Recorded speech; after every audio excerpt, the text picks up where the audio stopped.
The night descends with shadows deep. In blood heaven, no souls asleep. The blood moon rises in crimson light, casting its light upon the night.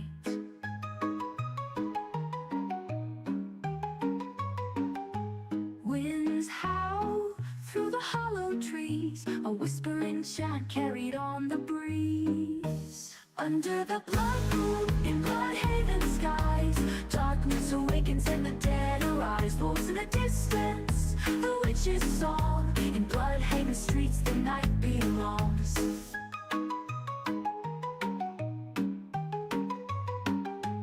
Lanterns flicker, casting ghastly forms. In the cemetery something stirs and storms. The graves crack open, their secrets revealed. In Bloodhaven no fate is sealed. A chill creeps in through stone and bone, as spirits of the lost make their presence known. Under the blood moon, in Bloodhaven skies, darkness awakens and the dead arise. Wolves in the distance, the witch's song. In Bloodhaven streets the night belongs.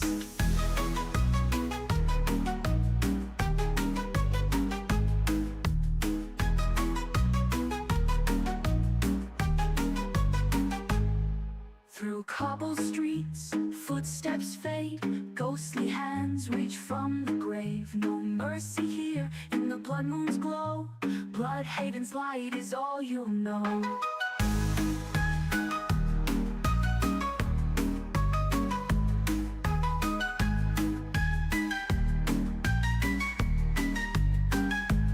Under the blood moon, in Bloodhaven skies, darkness awakens and the dead arise. Wolves in the distance, the witch's song. In Bloodhaven streets the night belongs. Beneath the blood moon's gaze the shadows sway. In Bloodhaven's light the night will stay.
Hey everybody, welcome back to another Inner Sleuths live stream. Today, we're going to be going over what the future of PAX Day has in store for us in the immediate future. Mainframe have been chatting over on their Discord server, so if anyone is not a part of that Discord server, you may have missed some of these announcements. There's some really interesting things that they have talked about down below. A little further down, we're scrolled up quite a bit in their announcements room. If you guys want to follow along, we are in the announcements room under the welcome and info section on their Discord. They posted a little trailer.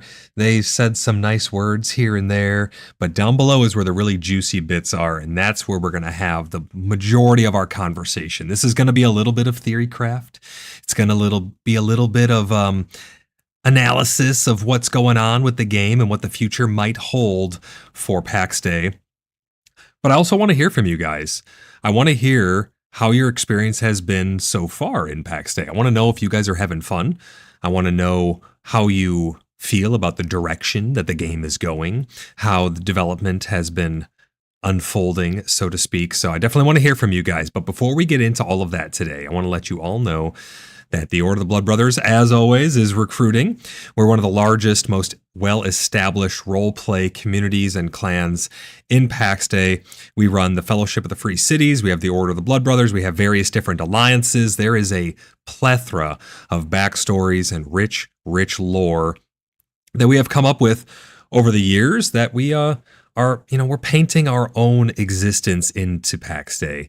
We are making the best with what we have, and we're having fun along the way with cool people. So if you guys would like to join the Order of the Blood Brothers and or just the community, the Cheeky Buggers United, or the Fellowship of the Free Cities, you guys can head over to our Discord server. That's the Cheeky Buggers United Community Discord server. You can get there by typing !Discord in chat now on stream, and it'll get you a link over there. We've had a lot of interest in the Fellowship as of late. The Fellowship of the Free Cities, I guess it could be a little confusing because we got a lot of stuff going on, but the Fellowship of the Free Cities is designed to be an out-of-character governance system. It's an out-of-character governance system with some basic rules and common sense things and explanations and examples of what these rules are. They're all basic role play rules, right? So in-character, out-of-character separation is a big one. That's one of the biggest ones, honestly. I'd almost call that the golden rule because some people can blur those lines and it becomes, a messy situation.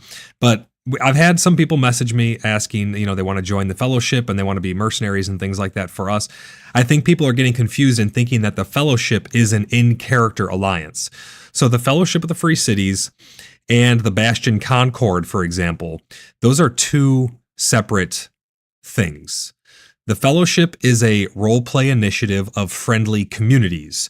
So let's say you have a group of friends who want to roleplay and, get into the RP scene and PAX Day a lot more. You can come and apply and join the Fellowship of the Free Cities. You get representation on the Free Council, which allows you a direct line of communication to all of the other leaders in one place. And then you are responsible for upholding the charter for your group that has joined. Whereas the Bastion Concord, this is an in-character alliance. This is happening in roleplay. We don't do handshake alliances anymore, so you must be having action behind the alliance that we're forming. But yeah, so there is a distinction there. But let's welcome in everybody who's here so far. We got Blimpy, we got Mojo. Great to see you guys. Sick or Sane, great to have you here. Templar, Loop, Ange. Who else do we have? We have Salty Veteran. Great to see you guys. Really, really great to have you guys here today. There's some really interesting stuff to talk about. I'm really excited to get into it and hear your guys' opinions on it and truly break it down. For those of you who are new here, I will always tell the truth, good, bad, or indifferent. That is just who I am. I will always be honest with you guys. Sometimes we'll have to talk about harsh things. And, the development process with PAX Day, it has lended itself to us having to talk about, various different things that aren't the greatest to have to talk about. But we talk about them regardless. So if you're looking for rainbows and butterflies and everything to be in a perfect world and, they can do no harm, this is probably not the space for you. I'm here to have honest conversations about things. And I don't want anyone to ever get butthurt by, the things that I say, but we're going to talk about the hard things here. Pickle, great to have you here. Thanks for the triple pickle, brother. Appreciate you. Can we get some brisket in chat? I'm about to move, guys, and I need to eat some brisket in preparation for the move. I'm about to move to a new state, so I'm going to be inaccessible for several days while we make the transition coming up here at the end of the month. Thank you guys for the brisket. We need to get some brisket because I'm going to have a brisket going away party. So we got to get some brisket in chat. Appreciate you guys. But yeah, you can have rainbows and butterflies, and I absolutely will always praise the things that need praising. But I will also, I would like to preface it with that. I will always criticize the things that need criticizing. I call people out on their BS. I'm not ashamed or scared to do that. I am beholden to no one. I cannot be bought and paid for. I don't care how much money someone donates. I don't care if a company tries to throw money at me.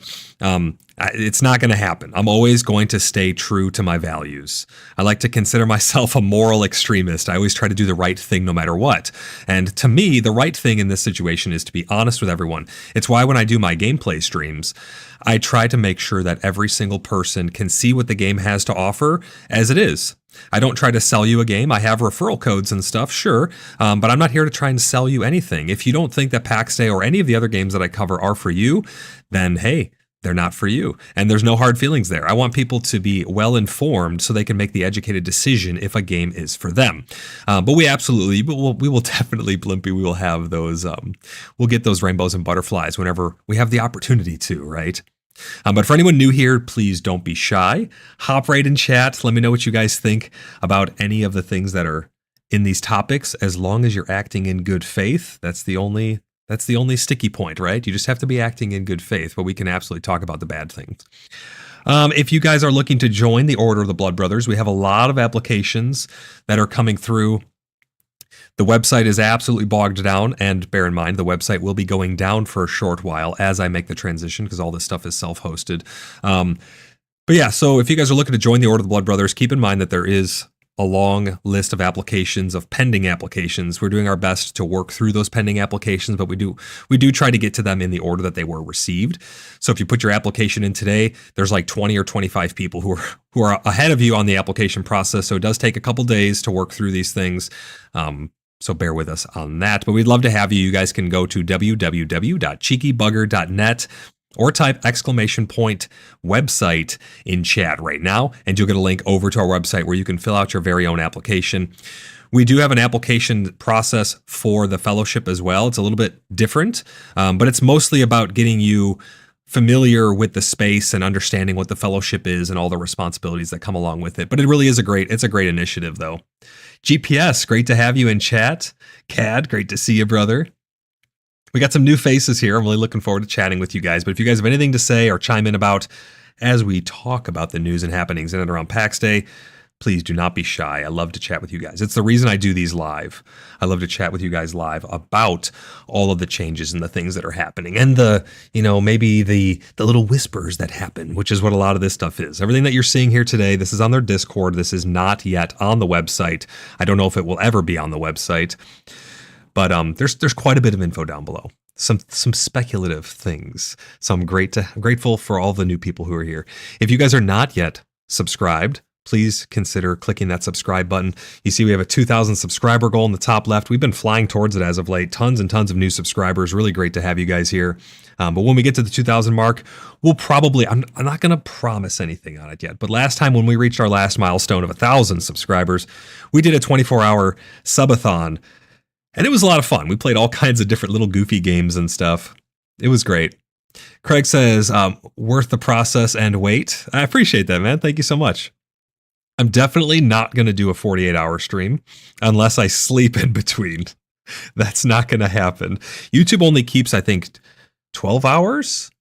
I think they only keep 12 hours. So I need to cut my streams into 2 parts anyways for the subathons when we do them. But every subscription matters. I really appreciate you guys for that support. If you'd like to join the people with the stars next to their name, if you'd like to become a channel member and support my work and support the Cheeky Buggers United community, because we are a community first and foremost. But if you'd like to support that, you can click the join button down below. And there are 3 different channel membership options you guys can pick from. It is because of my backers, it's because of my donators, it is because of my channel members that all of this is possible. We have private servers for all kinds of games. We have clans, guilds, and orgs on various places. We have our own website and everything's self-hosted. I manage the Discord, manage the YouTube, a lot of different things, and it's all made possible by my supporters. So I appreciate you guys. Thank you so much for all of the support. Mojo says, looting your chest right now. Thanks. I appreciate you all being here. We also have Tangia. You can see it's paused right now. I'm going to go ahead and I'm going to unpause Tangia. If you'd like to interact with Tangia and set any funny memes or anything like that over to the stream, you guys can type !Tangia, and you'll get a link over to our page where you just log in the top right, and they're like it's like a token system pretty much. But you will see dungeons pop up from time to time. Those dungeons are a lot of fun. You can level up, you can get gear. They're like a little mini game. You can join those for free if someone else starts one by having the page already pulled up. So bear that in mind. But I hope you guys are doing really good today. Hope you guys are enjoying your Saturday. I had a lot of fun yesterday. We went out to Richardson's Adventure Farm and we went through the corn maze. We got every single one of the checkpoints through there. It's really not that easy to do. It's the world's largest corn maze. A lot of fun. Really, really great fun. So we went out there and had a blast yesterday in anticipation of us leaving town. Very, very soon we're going to be moving many hours away. So let's get into this though, guys. We got a lot to go over today. We're going to skim through some of these earlier posts because there's a lot of stuff here, important reminders. They want you guys to know that you can get a free Steam key before November 19th. This is really important. You want to make sure that you claim these Steam keys. I've been telling people, if you don't have anyone who wants the key, at least redeem it. You can send it to me and I'll give it away. I've been giving away keys on stream. Is anybody in chat right now who does not have the game? Is there anybody out there who does not have the game currently? Let me know in chat, guys. Does the game interest you? Are you looking to get into PAX Day? I want to hear from you guys because we've been giving away a lot of keys. I think last stream we gave away like 6 keys or something like that, something crazy. Boy, I got a lot of keys to give away. We're going to be doing 3 types of giveaways. I'll be giving away some keys here on stream if there are people in chat who don't have a key. I'm trying to get the keys into the hands of people who maybe can't afford the game, but the game looks interesting to them. I like to help make things accessible to everybody because I don't think that, money, I don't think monetary value should be getting in the way of people having some level of enjoyment or fun, right? So if you are looking to get into PAX Day, let me know. And I throw keys up. They are first come, first serve, so someone else might get the key, but they are Steam keys. Hey, Mojo, thanks for the first out of 5 super chat towards the super chat goal. We have a 5 super chat goal this stream. Really appreciate all the super chats. And we had a ton of gifted memberships go out. Anybody who was gifted a channel membership, if you link your YouTube to your Discord, and then you join CBU, you get recognized over there and you get a bunch of perks. I'm going to be releasing some merch here.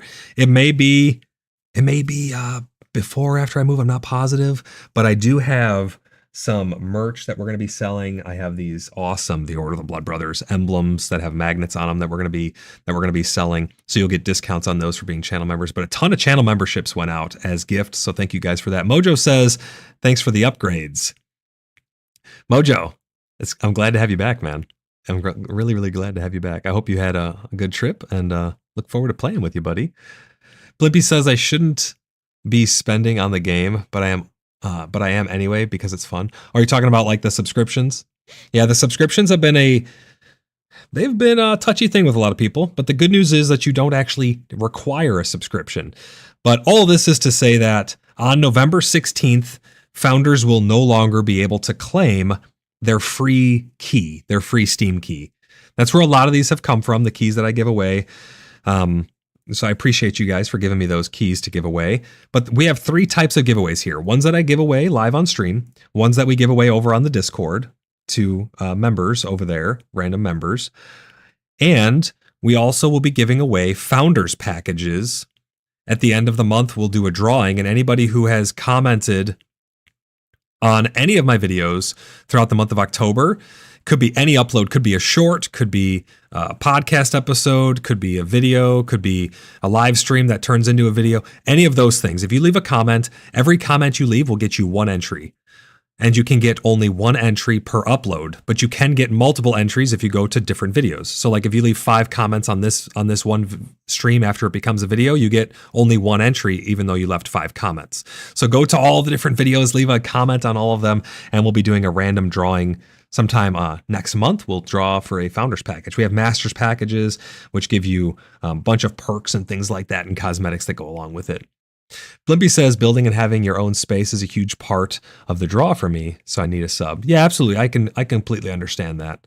The building is one of the best things in this game. But make sure you guys claim those keys before November 16th or they're gone forever. If you claim the key, it will still be redeemable after the 16th. So all you have to do is claim it, write it down, put it in a text document, send it to someone, make sure they redeem it. Any of those things, just make sure you get the key. GPS says, I'm playing on Game Pass, just joined the Dolovan region. That's where we are. Yeah, if anyone wants to come and hang out with us, or the Fellowship, or the Order of the Blood Brothers, really welcoming, really awesome and great community filled with awesome, good faith people. We are in the SIF, the North America East SIF RP server, and we are in the province of Caries in the region of Dolovan. That is the RP hub of PAX Day. So if you guys are looking for RP, come on out there and hang out. He says, should we just build wherever, or is there a village we can join? Sounds like fun to produce goods and set up a stall in the town square. So how we kind of do it is we have the Moonlit Market, And anybody, any of our friends or allies, anyone from the fellowship, they're welcome to come and set up stalls in the Moonlit Market. It's going to be a while until the city is finished being built. We're currently building up Bloodhaven Island, which is the island in Dolavan, and we are currently making Bloodhaven. That is our city that we always make in roleplay. Think of it kind of like Baldur's Gate. It's a big city. It's going to have a thieves guild. It's going to have a tavern. There will be areas that are designated for RP in character all the time. There is going to be the Moonlit Market, the Blood Moon Tavern, all kinds, the Blood Hall, all kinds of cool infrastructure. We'll have the guild bank for the clan in there as well. So there will be clan infrastructure for people who are a part of the Order of the Blood Brothers. And there will also be all kinds of areas for people to roleplay and have fun in the Undercity. It's going to have a huge underbelly with all kinds of darty, shady alleys and stuff like that. It's going to be a lot of fun. You guys are not going to want to miss it. It's going to take a while to build though, right? So bear with us on that. I am working on securing some of the plots, because right now there's a plot up on the hill that's owned by another individual. I've reached out to them to try and get the plot, but so far they are unwilling to relinquish it to us to trade it over. But it's like unfortunate because it's right in the middle of where the city is. We're going to do our best to work around it and see what we can do. It would really cut the city short though if we can't secure that. So we're working on that. We have the rest of it secured, and we're working on getting the foundation. Stone and clay is the biggest thing right now. So we're working on getting as much of that as we possibly can. We've been taking donations so that way we can keep it building, but it's going to have a lot of buildings. It's going to be really, really cool. But to answer your question, you can set up wherever. And if you need help finding like a nice valley that is open, that doesn't have a lot of traffic and stuff, just let us know. Anything around the island is going to be very, very high traffic. It's going to be very hard to get plots there. I think that after a couple weeks or months after these plots start falling off, because people don't want to maintain the subscriptions, I think it'll become easier and easier, and it will start to become condensed of where people are, and you'll really start to see the cities that are going to remain. And the plots that are going to remain. So bear that in mind. But you're welcome to go wherever. And if you need help finding a spot, just let me know. And anyone else who wants to join the fellowship, send me a message on Discord, void_lock. I got a lot going on right now. We're vetting and verifying tons and tons of people into the clan and into the community. Anybody can become a verified member on the Discord. Anybody can become a Cheeky Bugger United verified member. You do not need to join the Order of the Blood Brothers or any of our other clans in order to do that. You guys are welcome to get vetted and verified. But we do vet and verify each and every single member to keep the space as fun and as friendly as possible. So bear that in mind. But yeah, we can help you find a spot or whatever. Just let us know what you need, and we'll help you out as best we can. So all of that being said, we have some changes and things that are coming to PAX Day. Hopefully, #SoonTM. For those of you who are new here, #SoonTM is my funny way of making light of the lack of content that's been put into PAX Day. 1.0 is, for the most part, the same game that it was before 1.0. There weren't really any changes besides the monetization being implemented. It's just a cold, hard fact, right? Cold, hard truth. The game is pretty much the same game that it was before. They released a new trailer. If you guys haven't seen it, you can go watch their trailer there. They have a new official trailer as of the 16th for the 1.0 release. I'm going to be doing my review of PAX Day. I'm trying to hold out as long as I can because I'm really hoping that they're going to implement some new content soon. But as of yet, nothing really in sight. So you can watch their trailer there. They talk about the game being available on Steam, Epic Game Store, GeForce Now, PC, Game Pass, and all of that. I think they mentioned somewhere, I think it's down below a little bit. They say here, join the community. They said that 90,000 people are active. I don't think that's true. I think it's kind of misleading. They say 90,000 players are active. I think what they're referring to is the accounts. I think they're talking about accounts that have been created. There's 90,000 accounts created. Because if we hop over and we look at the Steam numbers, which is the main place we're going to be getting numbers from now, it did peak. Let me expand this a little bit here. It did peak at 6,500 concurrent players. But we're sitting right at around 5,000 to 6,000. I know it's on Game Pass, but I don't think it's active players currently. I don't see how 90,000 people could act. I mean, if you just walk around the worlds and you look at which zones are filled up, 90,000 players is more than they've ever had, because they had 11,500 when the game first went into early access or into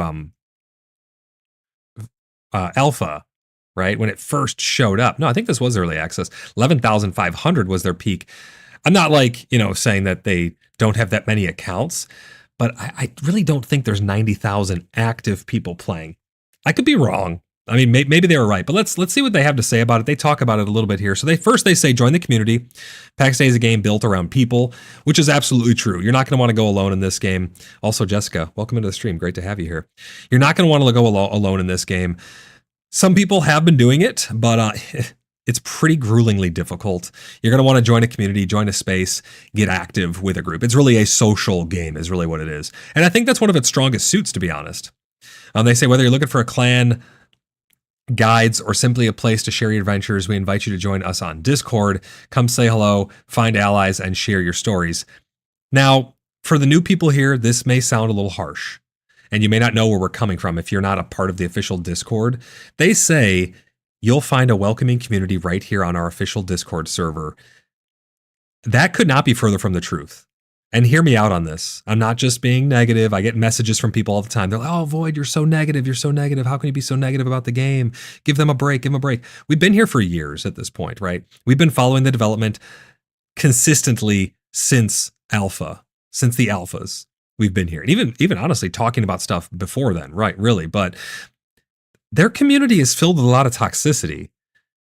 I've talked with so many people who have either left their official Discord or who just literally cannot go there or view it anymore because it's so, you get attacked for any of your views, right? If you say even the slightest thing, you will get bombarded and attacked by fanboys. So their Discord, you have to take everything over there with a grain of salt. Now, there are a plethora of other great community Discords that you can join, like CBU, and a lot of our allies, they all run great Discords that are welcoming to a lot of people. But over there, they don't really moderate stuff that well. It can get very, very spicy very quickly, very toxic. People will attack your point of view.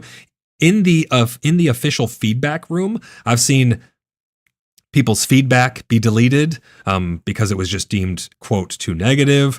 I've seen people put puke emojis on other people's suggestions. It's pretty crazy over there. So if you do join it, which I do recommend that you do join it, I recommend that you take everything over there with a grain of salt. But they do have different channels and topics and things that you can chat with people.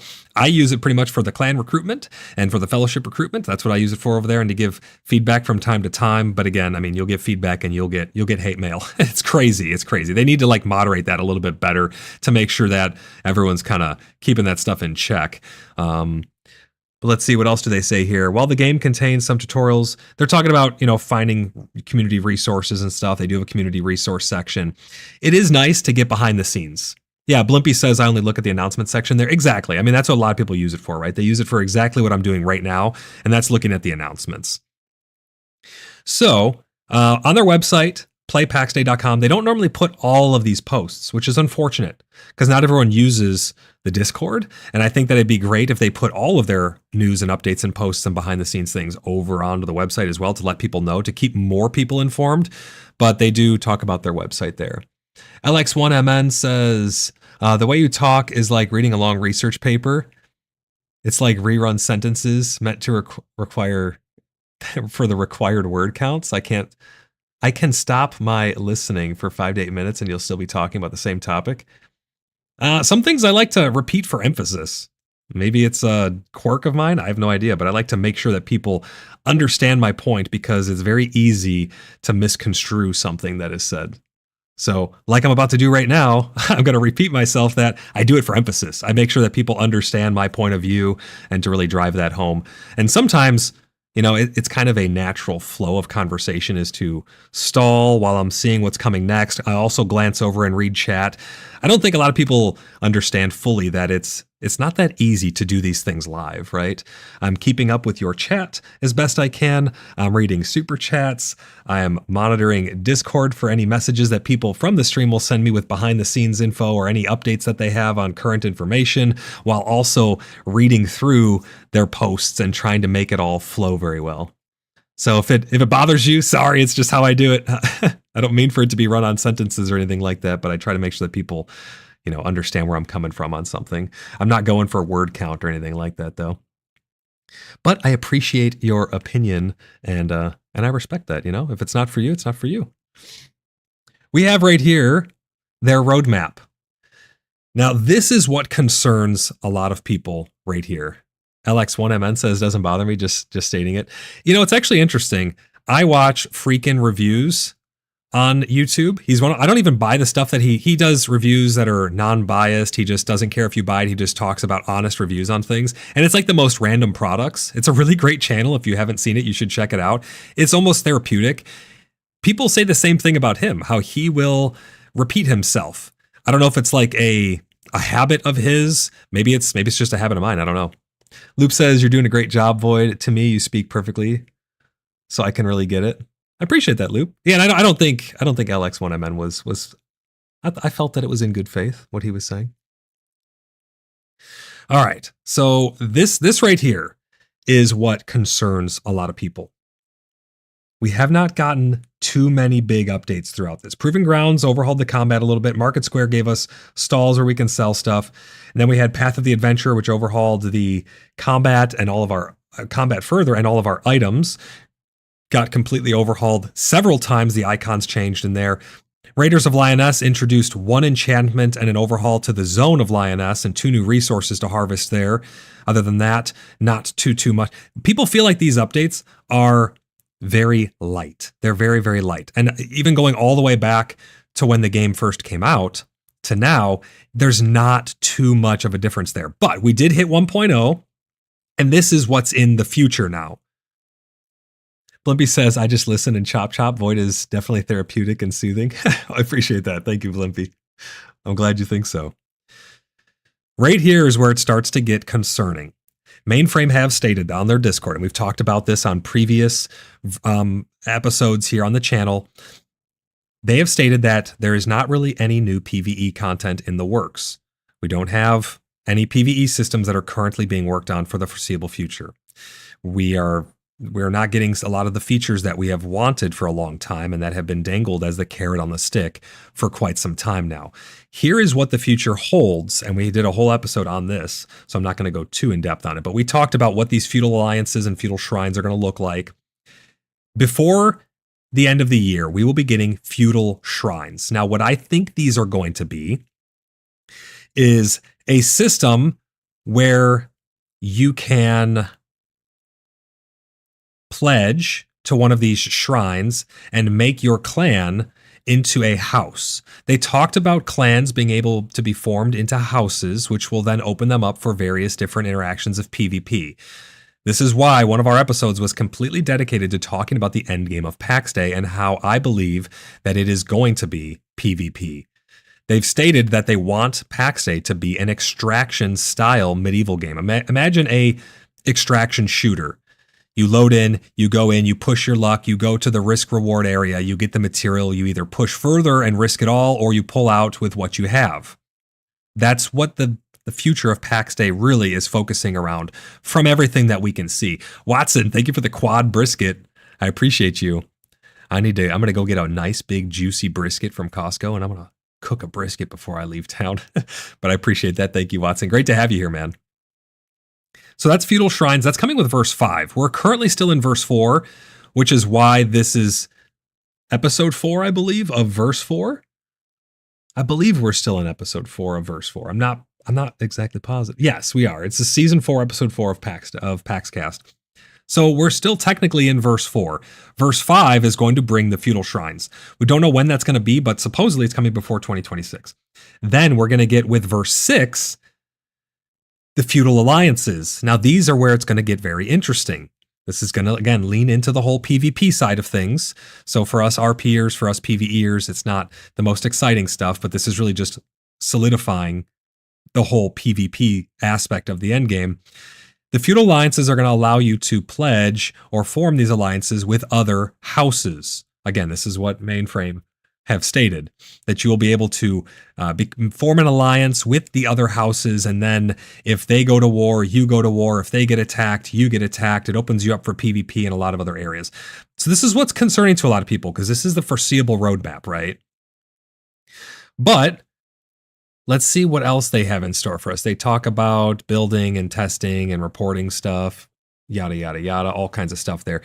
Here is where it gets really interesting, and this is the meat and potatoes of this episode, is their to-do list. PAX Day Devs to-do list. There's some really interesting stuff on here, and I want to know what you guys in the community think should be top priority. I want to know which one of these and or something that's not on this list should be the absolute tippy top priority. Amber, thank you for the 2nd out of 5 super chat towards our super chat. She says $5 for breaking the $1,400 or the 1,400 subscriber ceiling.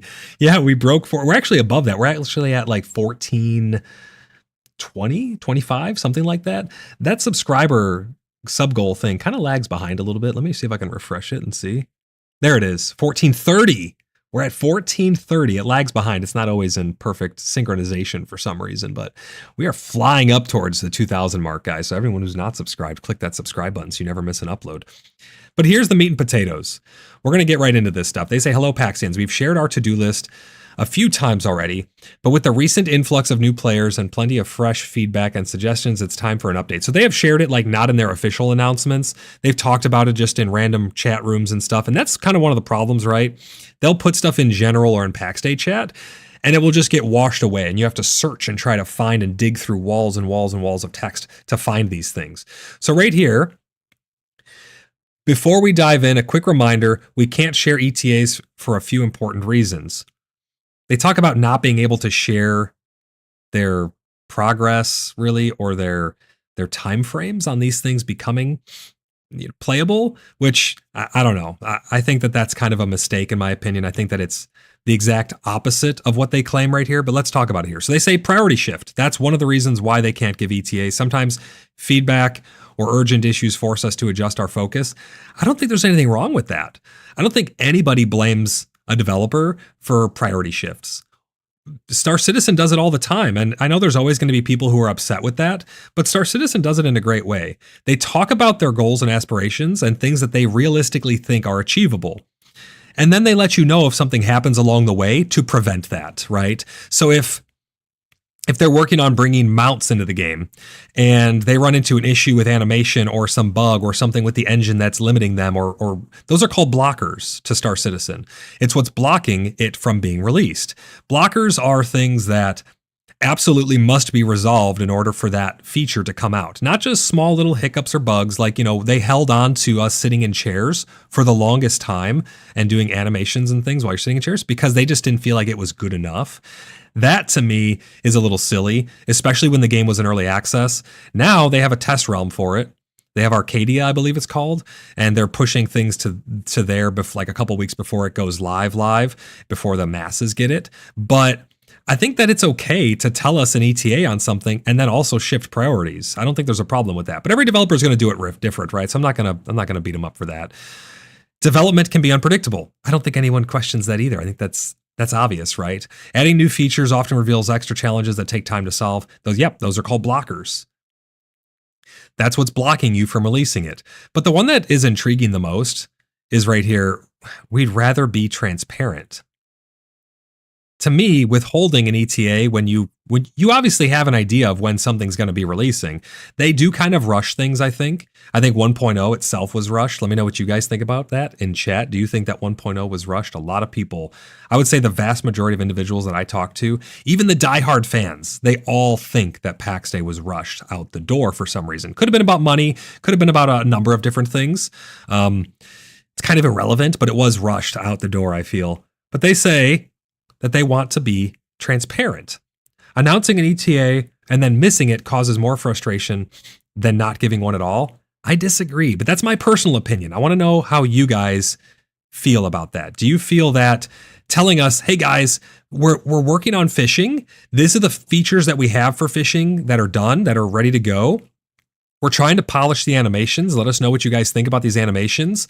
But a big blocker is we're trying to get the loot tables properly sorted so it can be balanced when it goes into our test realm and then gets into your guys' hands. So we think that we can release it in a month. That's kind of our goal with that, but it may have to shift, right? To me, that's transparency.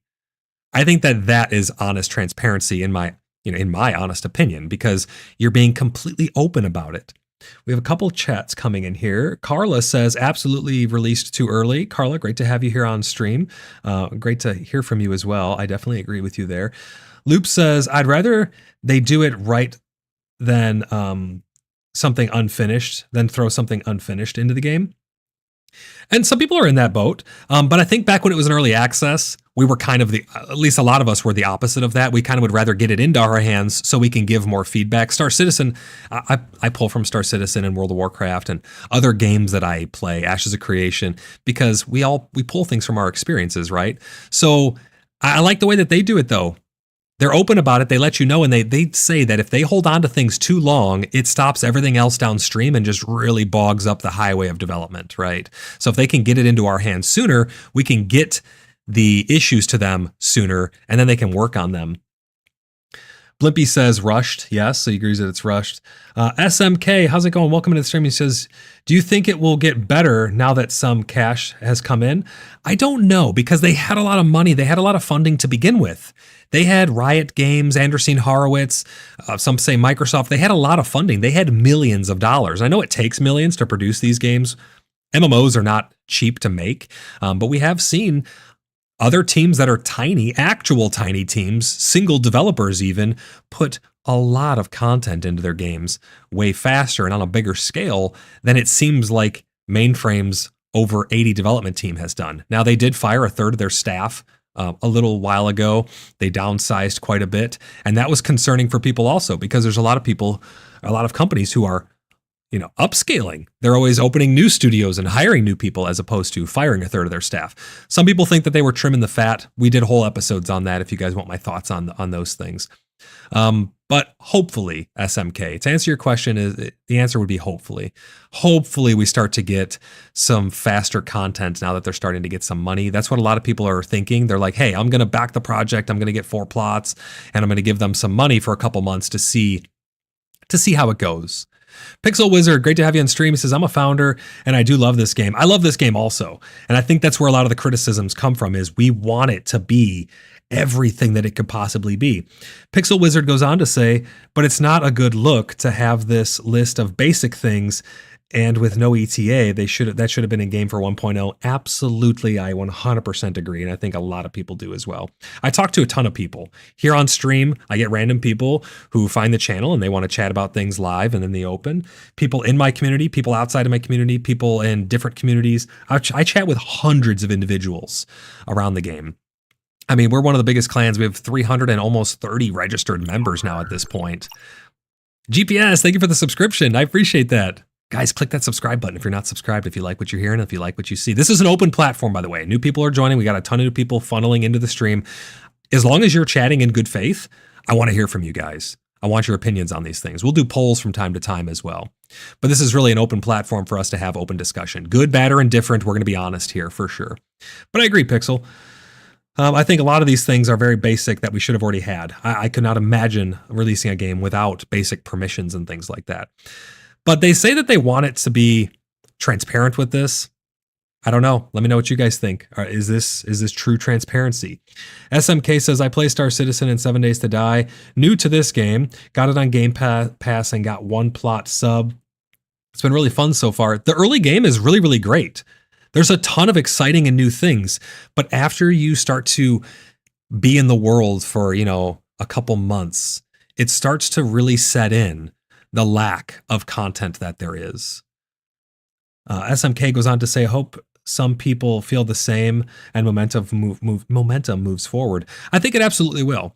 We're all here for the long haul. I mean, I think that it's the ebb and flow of gaming, that there will be peaks and valleys, right? I think that having 5,000 to 6,000 concurrent players is actually good for the game right now, especially with the state that it's in. I think that that's a really good number to have. We'll see how long it lasts, because typically what happens in a lot of games, but in PaxCast in particular also, you will have these big spikes, and it's like I showed with these charts here, right? So if we go back and we look at you could see every release that they had. Every spike of, quote, content that was released in, you can see the spike and the taper that followed down to the hundreds. The spike and the taper down to the 200s. The spike and the taper down to the 300s. This was a big spike, so it's going to have a big fall eventually. It just is really going to come down to, the biggest thing that I've heard from people is it's going to come down to how much content can they put in and how fast can they do it. That's really going to be one of the main driving factors, I think. SMK says, a bit of a bummer to hear how slow it has been in the past. Yeah, and I mean, don't get me wrong. I don't think everything needs to be super fast. I'm okay with a long drawn out development process. Look at Project Zomboid. Look at 7 Days to Die. There's a lot of games that are great examples that have just been, with much smaller teams, mind you, that have just been chugging along for years and years and years. I mean, Star Citizen and Ashes, they've been going for years and years and years as well. As Blimpy says, yeah, definitely worried about the big drop off at 1 and 2 month points. That's really going to be the interesting time.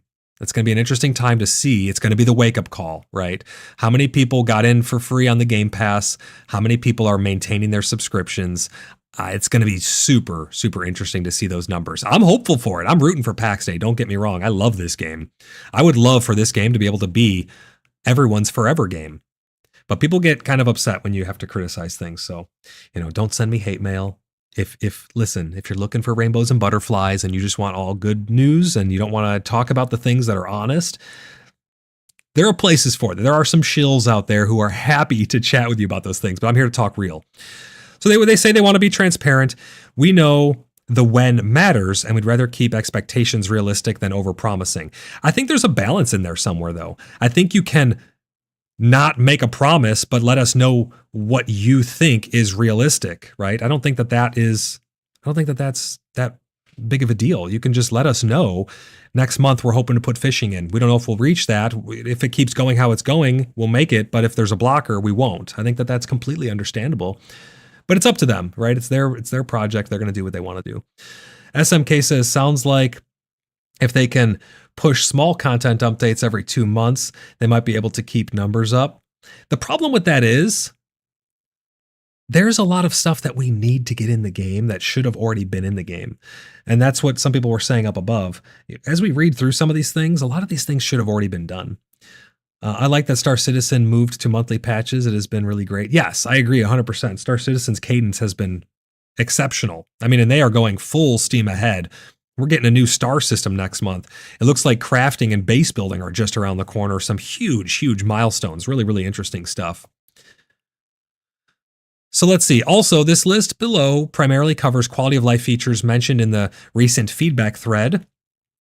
We did not include big features like mounts, which I find this really interesting that mounts, they even mentioned this because they told us before that mounts were kind of off the table for at least for the foreseeable future, that mounts were just nowhere in sight. The feudal system, PvE balancing, etc. on purpose, even though we're working on those systems. So those are not on this. They're talking mostly about quality of life features here. Mikan, how's it going, man? Been liking it so far? Yeah, we've been having a blast, honestly. It's been a lot of fun. And I don't want the little things that we're talking about, or even the big things that we're talking about, to be a deterrent from people hopping in and checking out the game. It makes no difference to me if you check out the game. I'm always looking for new friends and new clan members and people to hang out with and show the game and have fun with. But I don't want people to get into the game if it's not going to be for them. So if anyone is out there who doesn't have the game yet, let me know. We have keys. We're going to be giving keys away, but I don't want to give them away if no one needs a key. So I'll hold on to them for when new people are finding the streams and stuff like that. But we have 3 different types of giveaways that I've mentioned before. So let's see what they are currently working on here. They say, that being said, let's have a look at the list so far. Customizable permissions should have already been in the game. We already have plans for this, and some of these are shaping up nicely. Waiting for the final version before pushing this live. It should be coming sooner than later. So that's great news. We really, really need permissions. Right now, the permissions are not finite enough. You can't give individuals permissions to a box. You have to give permissions to your clan, and there's only a certain number of ranks that you can assign people to. I'd like to see personal permissions. I'd like to see the doors be lockable and plot permissions be more granular so that husbands and wife and family members can share their plots with individual players as opposed to being required to open it up to the whole clan. That's a big problem. I'd like to see the crafters and the production crafters be able to be assigned individual people and be able to make more ranks. to have a much more granular system of who can interact with things. Dragon, how's it going, man? Welcome into the stream. Gives us a wave, hits us with a brisket, and we got an explosion. Is that you're saying hi and you're giving us a brisket explosion? Appreciate it, Dragon. Great to have you here. Kaylee, how's it going? Welcome in. She says, yes, please. Yes, exactly. There's a lot of people out there who have family members that they would love to give build permission to. We should have chests with deposit and withdraw permissions exclusively settable to individual people. We need that really granular permission system. Loop, thank you for being a member for 4 months of the Junior Sleuths. Says, thank you everyone for being such great people. Go Blood Brothers. I appreciate you, Loop. Thank you so much. And she hit us with a brisket at the end as well. Loop, thank you for being a channel member for 4 months. Your dedication and loyalty to this space and your support, it means the world to me. It really does. I really, really appreciate you sticking around and having fun with us. In every game, right? In Dune Awakening, in all the games that we play. It's always such a great time having you around, Loop. Thank you so much. Guys, if you'd like to become a channel member, you can click the join button. Blimpy says, or you can share with your alts. Yes, or sharing with alts even. It'd be a nice thing as well. Templar says, yeah, it's all or nothing really for perms. Yes, that's kind of how it is right now. So that's the plot. That's the customizable permissions, plot ownership transfer. Now, this is interesting. This could mean multiple things, but they say that it's being worked on. Does this mean that I can buy the plot and then transfer it to you and now you have to pay the monthly subscription for it? Or does that mean that I can buy the plot and make a deal with you and now I transfer the plot to you and it's paid for by me? I'd like some more clarification on what this means, Mainframe, if you're listening. What do you mean by plot ownership transfer? Sometimes we get Ostrich and some other devs, they'll stop by the stream, they'll say hi, they'll tune in. I'm really curious what they mean by plot ownership transfer. Gifting/paying plots for other players. This is on the to-do list right here as well. Salty Veteran, Junior Sleuth for 13 months, over a year now. He says, I ate all Jade's mushrooms and vegetable stew. Make more, Jade, and thank you. Salty, thank you for your continued support as well. You can see the stars next to all of the channel memberships names. I love you guys. Thank you so much for that support. You guys are the reason why we're able to do this. You guys are the reason for all of this. You're the reason why the community exists. So thank you guys for that support. All right. Gifting/paying plots for others. So this basically means that if I want to pay for your 4-month sub or your 1-month sub, I can do that. We don't know what that's going to look like. What the systems will be done on the website, will be done in game. Hopefully it's done in game, but we don't know exactly what that's going to look like just yet. Purchase tokens only without premium bonus in the works. This is actually really cool to see. I'm super happy. So we gave the idea that really early on that they should allow the premium membership to be separate from the plots. What if you just wanted premium to get the extra 50% grace, the extra 50% experience? To me, I'm not playing the game without premium. There's way too much riding on the premium to get that extra 50% with how grindy the game is to not have premium. And that's like $3 or $4 a month, I think. They separated it from the plot landowners, which I think is great. When you purchase the plot tokens, you also get premium as a little bonus, but it sounds like they're going to make it to where if you want to only have land and not have premium, you'll be able to do that as well, and you'll probably get a discount. So I would imagine that the 1, 2, and 4 plot packages will just be cheaper without premium, and then you can choose to buy premium separate. Maybe you'll save $3, $4, $5 because you don't have premium tied in. I don't know, but I guess we'll see. Kaylee says they do have that for $3.99 a month. Yes, exactly, for the premium only. Jade says blushes. Thanks, Salty.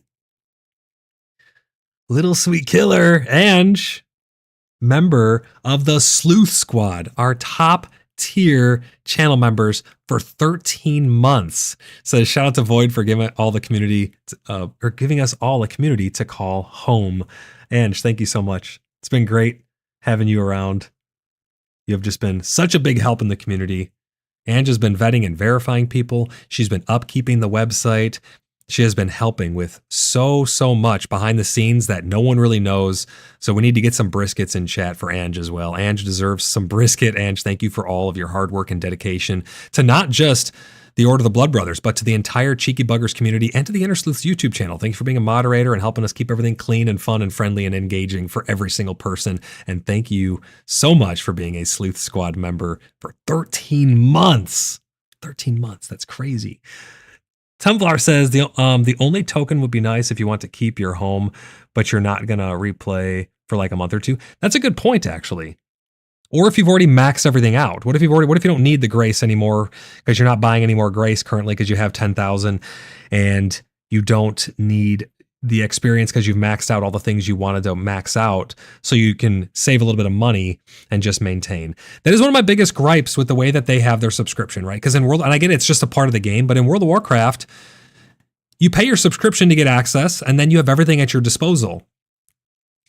If you stop paying, there's really no downside to it. It's gonna be interesting to see how they work Midnight, because Midnight, you're actually in Midnight, the next expansion of WoW, you're actually gonna be able to be a landowner. You're gonna be able to have player housing, which I am definitely gonna be checking out. I'm really looking forward to seeing what that's going to be like. And the expansion just looks overall pretty good from what we've seen so far. But you're gonna be able to be a landowner in there and have your own little house. Now, what happens when you stop paying your subscription in WoW? I think your house just becomes unvisitable, but once you come back, it'll plop back into a neighborhood. But those are like instanced and stuff. So it's a little different from how PAX Day does things. But in World of Warcraft, if you stop paying your sub, you don't get screwed over and have your entire house picked up and shoved into into a redeeming queue, right? Lamech, thank you for the 3rd out of 5 super chats towards our super chat goal. He says, thank you for what you do, Voidlock. You are most welcome.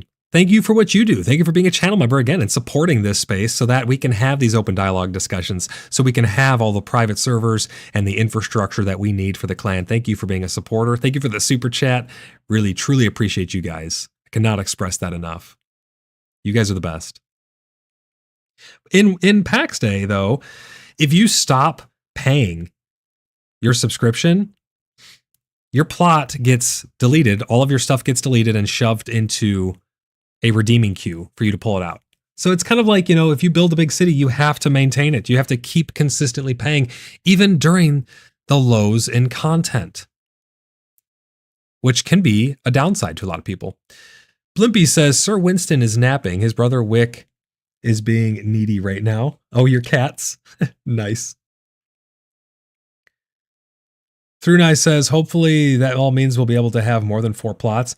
I know we kind of can right now, Thrunai. As you know, we just have multiple accounts, but hopefully it means that you can have more than 4 on a single account. Yeah. And again, I think that these features, they should already be implemented in the game, right? Here's a huge one. Here's one that I know people are going to absolutely lose their minds over. Trees regrowing through structures. It has been since the alpha, over a year now, that people have been complaining about this. They said it's not really possible. It's a different layer in the world.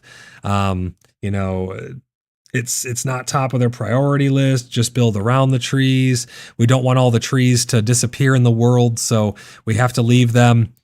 Trees regrowing through structures has been a problem for forever. We have the wilderness where we can go, right? I get it. They don't want all the forests in the heartlands, in the home valleys to disappear because people are building on top of them. But they say for the time being, we'd like to at least make small trees, the saplings, stop growing on plots and hide small foliage under foundations. No precise ETA on this.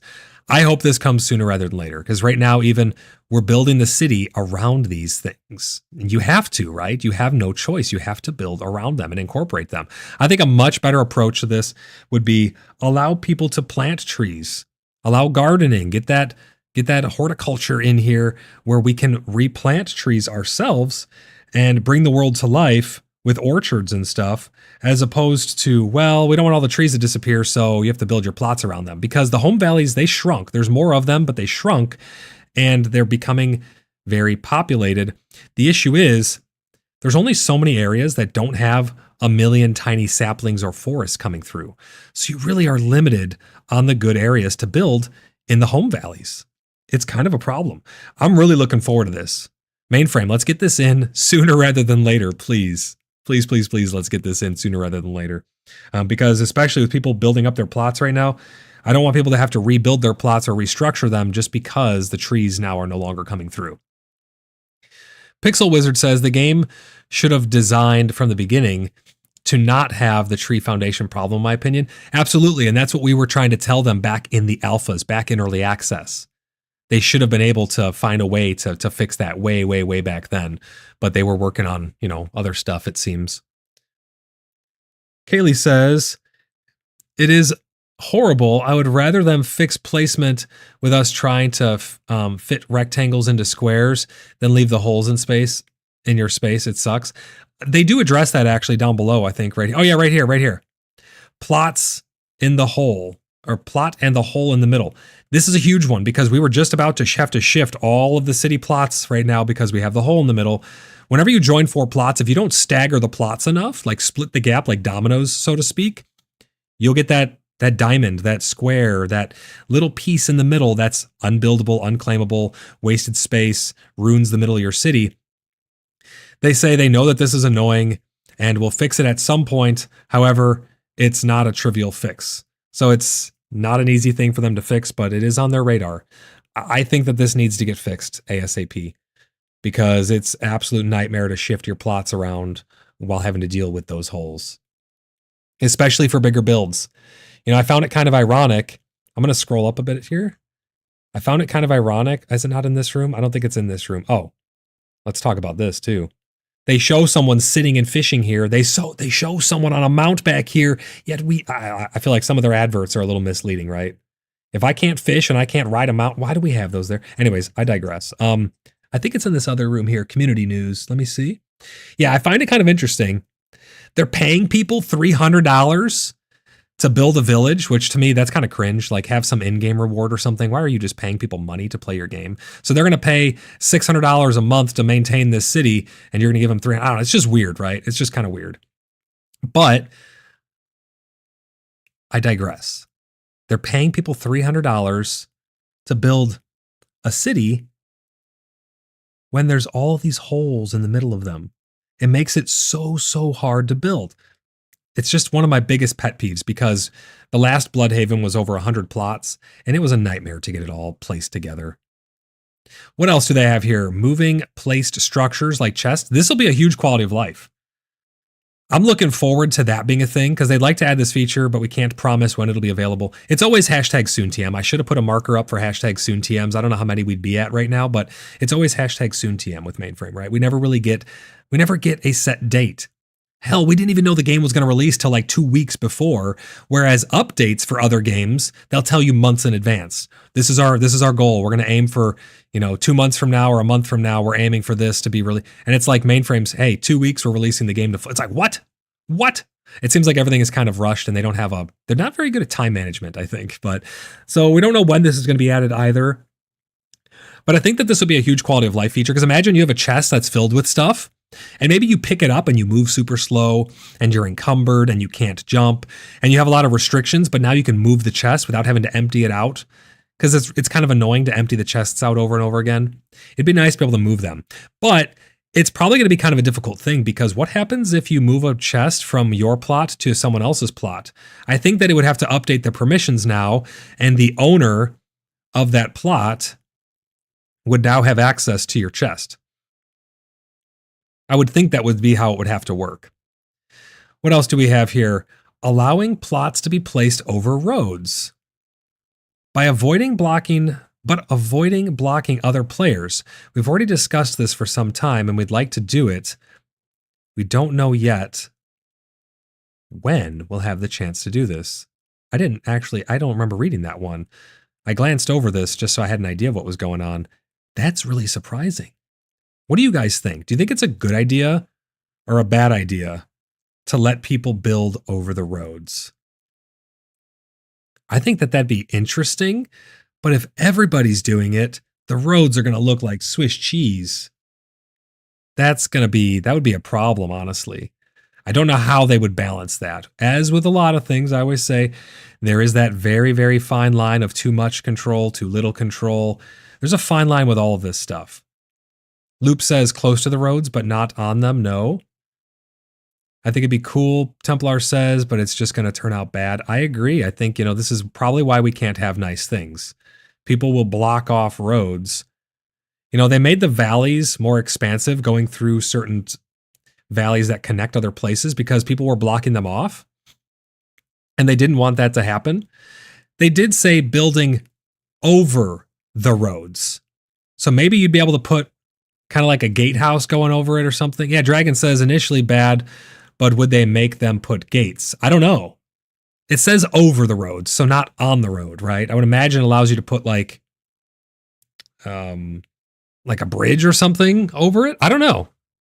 This could be good. It probably will be abused, though. It's probably one of those reasons why we can't have nice things. It's one of the reasons why I really like private servers, guys. I love private servers. I get it. This may not be the game for private servers, but I just love private servers. I like having the option.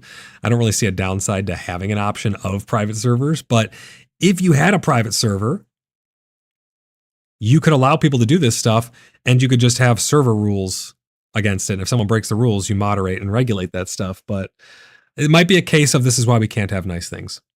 They say more roles for the clans.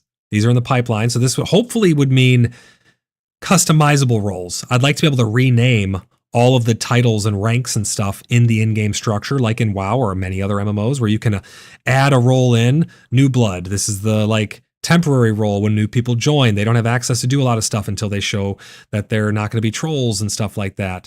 I think that a lot could be done with that.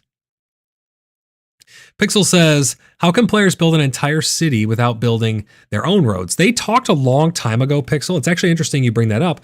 They talked a very long time ago about people being able to have surface manipulation in the world, maybe even for planters or farming. You'd be able to maybe potentially adjust the top layer of the soil, kind of like terraforming, but also to have paintable pathways where it would flatten down the grass and other stuff on your plot. You could put gravel paths and things like that.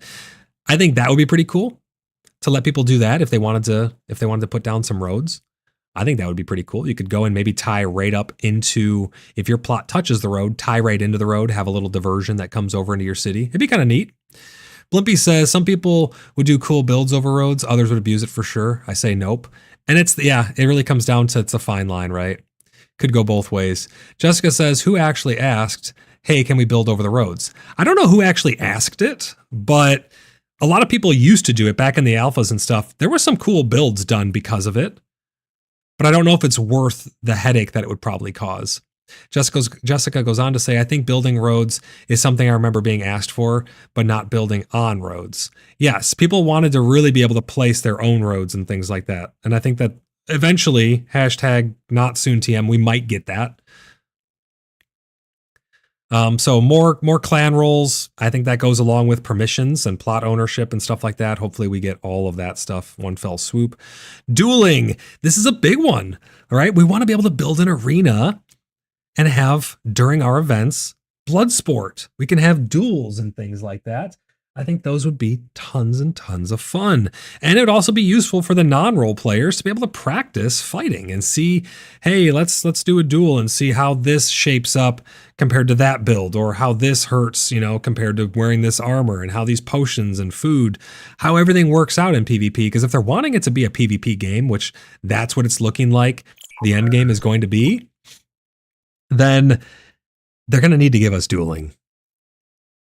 Loop, thank you for the super chat, the 4th out of 5 super chat towards our super chat goal. Loop says, give Void a like, everybody. I appreciate it. Guys, click that like button. Really helps out. It's the easiest way to help the channel is to subscribe and like. You don't have to become a channel member. If you want to, you can, but the easiest way to help me out is to throw a like, leave a comment on my uploads. All of those things tell YouTube that you're liking the content here, and it helps to push it to more and more people. So I greatly appreciate you. We have almost 50 people watching live right now. Tons of people always tune in for these streams because they love the open dialogue and stuff. Loop, thank you so much for the super chat. Viv says duels will skyrocket my confidence in PvP. Yeah, exactly, right? Because it's going to allow you to do it in a controlled environment. I mean, think of it like World of Warcraft.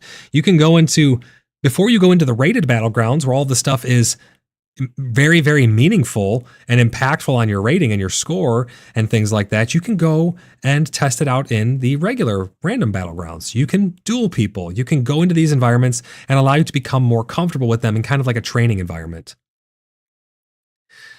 So I agree 100% there, Viv. Maven says, of course, people love the info. I hope people love the info.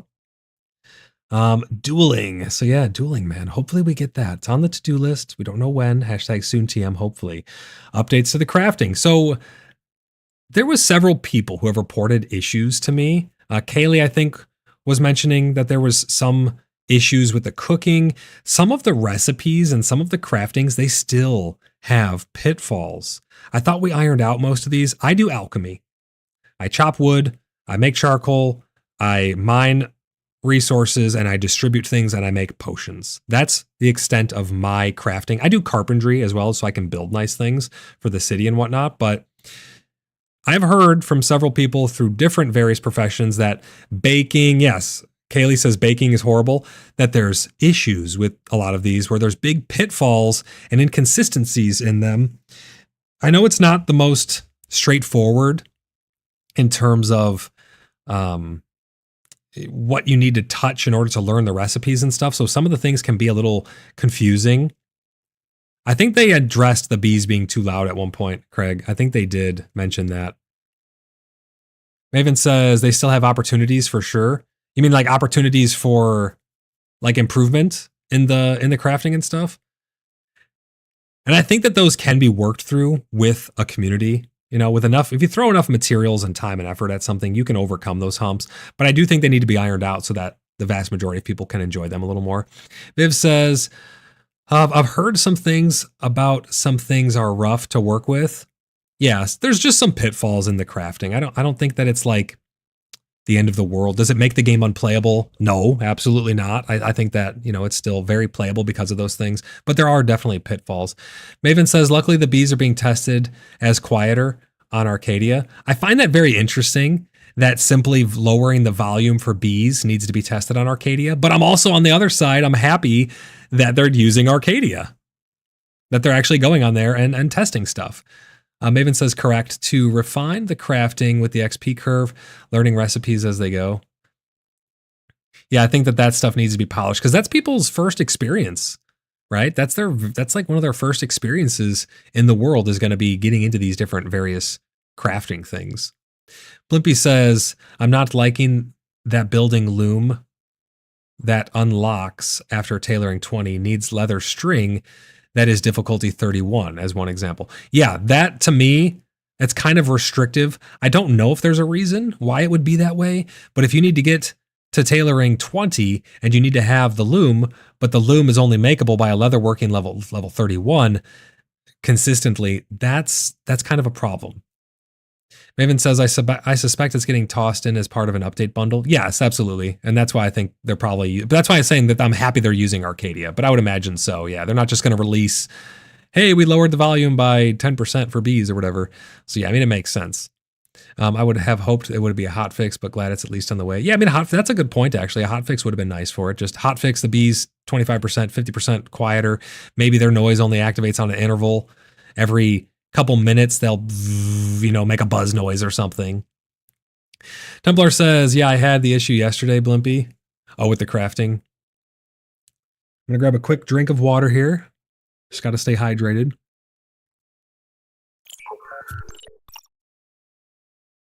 Holy shit. Holy shit, Jimmy.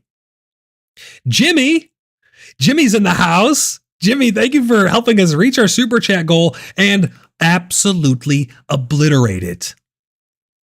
Jimmy says nice things.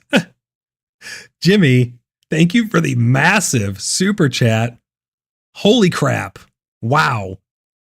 That's all I have to say. Wow. Jimmy, thank you. Thank you so much, brother. Really appreciate you, man. Jimmy says nice things. Jimmy, I love when you say nice things. I need you to say nice things more often, Jimmy. It's great to have you here. Great to see you. I hope you're doing wonderful. I just headbutted my microphone. I got way too excited. I started headbutting microphones. Apologies for that. I hope you're doing great, Jimmy. Jimmy says, see, you can have nice things. Oh, You were giving me nice things. I appreciate it.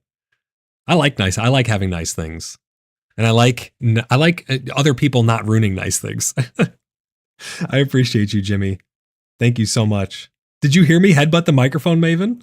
That came through? I apologize. Hopefully that wasn't too loud. I'm still in my crazy scorpion chair. I'm super sad.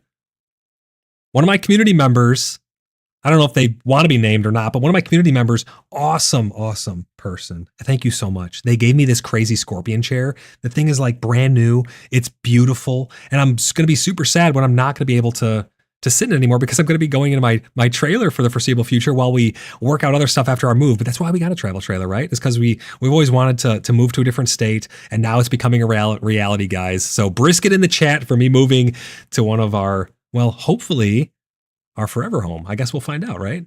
We'll see. Nothing's set in stone, but we are moving at the end of the month. It's going to be a process, and we're going to be using our trailer to make the transition a lot easier. We're not going to be able to take my crazy, awesome chair. I have this awesome, crazy scorpion chair. I'm not going to be able to bring it with. Thank you guys for all the brisket. You heard it, but it was low, so no worries. Oh, good. I'm glad it wasn't some super loud, ear-shattering thing. Jimmy, thank you so much, though. I really do appreciate you, in all honesty, man. It's been great to have you around. I hope you've been doing well. Hope you've been getting out there and hunting, getting some big game hunting in. Blimpy! Thank you for the Tangia. I fixed my sound, by the way, guys. I can actually hear Tangia and stuff now. Thank you for the Tangia. Thank you guys for all the super chats. You guys absolutely obliterated my super chat goal. Let's see where we're at here. We're at an hour and a half into the stream, and you guys have just smashed the super chat goal. So thank you so much for everybody who has done super chats, and for every channel member. You guys are the reason why this exists. Let's see, did I miss any other chat here? Hey, we got a Tangia dungeon fired up again. You guys can get into those Tangia dungeons for free if you have the Tangia page pulled up. Maven says, Kaylee, I believe Fadril ran into the same issue back in verse 3. Oh, for the baking. Okay. So it's still been an issue. That's kind of disappointing then, since it's been an issue since then. And says, dungeon, let's go. Cad's in the dungeon with her. Guys, hop in those dungeons. Have some fun. So they do say that they're going to do updates to crafting. It sounds quite tedious. It's on our list of immediate work. So there we go. Immediately, these things are going to be addressed. They forgot their semicolon right here. I'm not going to hold it to them. Some resources, mostly plants, are too small to be easily spotted. We talked about this on Discord. We had a conversation about this with the community, and we had some interesting ideas about this. I believe it was The Witcher, where you could use like Witcher sense or cat eyes or some ability where it would kind of help guide you towards materials after you knew everything about it, about the material, about the flower, the herb, whatever it is. You could kind of get guided towards it. Now, I hate X-ray vision in games where X-ray vision doesn't make sense. Some games, X-ray vision makes more sense. High-tech games or where you have like superpowers and stuff, sure. In what game was that? It was the Harry Potter, Hogwarts Legacies. In Hogwarts Legacies, I thought it was kind of tedious. You had to just spam Revelio or whatever it was, and then it would like X-ray vision around you. That's a single player game though, so I have a little more leeway with single player games. I'm not a big fan of X-ray vision, so I don't want it to just be, hey, you've seen this plant before, you can track it, and they all glow bright red or have an outline or something. I'd like it to be immersive. Now, I'm not saying they're ever going to do this, but it'd be nice if you had some way of tracking these plants. If your character knew where they liked to grow. Obviously, we know the biomes. They do shift the resources around, so you can't just mark where they're going to be and have it be there forever. Every update they do, they shift the resources around. But I think it'd be really cool if you could track these plants. And if hunting, if you could track the animals and have made them all dynamic spawns. That'd be really, really cool. Jimmy says, I'm leaving tomorrow for a week-long hunt in Colorado. Oh, hell yeah, man. I hope you have fun out there. You have to send some pictures, brother, so we can see what's going on. I'll be sharing some pictures of our journey as well as we go through the move. It'll be shared with members only over on the Discord for anyone who's interested in my move. It's going to be an undertaking. My house is destroyed right now. Stuff pulled out, going through everything, donating stuff, putting stuff at family's house. It's going to be crazy. But Jimmy, I'd love to see pictures and stuff of that hunt. I hope you have a safe trip, and I hope you have a fun one. Maven says that's why it was torture getting to higher wheat bread. Oh yeah, in the baking. Pixel says people know how big cotton plants and berry bushes are IRL, but none of them work at mainframe. Oh, you're talking about the scale of the size of the actual thing in the world. Yeah, so I mean, they're going to be changing them to make them more easily spotted. They've struggled with this in the past, which is really interesting. They've taken things like stinkhorn and some of the other flowers that I need to collect for my potions, for my alchemy. And sometimes one time they made them huge. I mean, they were ridiculously big. I'm talking, these things were ginormous. They were laughable. It was so big. And then they made them tiny again. They've been all over the place. Hopefully they can get them dialed in, though. Again, this is probably something that you'd think would have been done during early access, but it is what it is, right? Craig says, what's that? You're going to raffle off the chair? Unfortunately not. I'm hoping to, be getting a house in the future after we've got established and stuff, and then I'll be bringing the chair down there. I'm not going to raffle the chair off. That's hilarious, though. Yes, it was the skull caps. Maven says we were laughing at how big those skull cap mushrooms were for a while. Yeah, they were ginormous, and they looked inappropriate, but they were huge. It was freaking hilarious. What else do we have here? Recycling. Now, guys, this is where some people can come across as cynical, right? This is where some people will be saying things and cussing at their screen. They have said that recycling was coming so long ago. So long ago. And it's because they don't have that transparency that we never really knew when it was planned on coming in, but they mentioned things. This is kind of how it goes, right? They'll mention something. They'll say, oh yeah, we're working on recycling. 8 months ago, they've said that, right? We're working on recycling. Hopefully we can get that added in so we can recycle things. We've been wanting to do that for a long time. It's so vague. It's so not transparent. They just tell us in one off the cuff thing that they want to add, recycling. And then people get upset because they're saying, well, you mentioned it 8 months ago, because they didn't give a time frame. If they would have let us know, and hey, we're working on recycling, it's probably not going to be ready until after release. It's not high on our priority list. Maybe, in March, we might get recycling, maybe with an update that we do in March, but no promises on that. Doesn't that sound a lot more transparent? It could have curbed people's expectations on, hey, we heard 8 months ago you're working on recycling. Then they say here, again, still no ETA. So they've just been mentioning recycling, same like with mounts. They've been mentioning these things for so long now, and we just never get any idea of when we're actually going to get them. Marshlow Gaming, great to have you here. Welcome in. Great to see you again, buddy. He says, is it possible to have more than 4 plots? Only with more than one account currently. You still require more than one account. I think that may potentially #SoonTM, fingers crossed. Hopefully that'll change in the future when they start to implement these gifting of plots and transferring of plot ownership and stuff like that. Hopefully we'll be able to get more than 4 on a single account. But as of right now, you need to have multiple accounts still. Maven says, then later on they act like the plan was always to not have that said item, then bewilderingly update randomly that it's coming. Exactly. The following day. Exactly. Yes. Now, I don't know about you guys, but to me, that doesn't seem like transparency.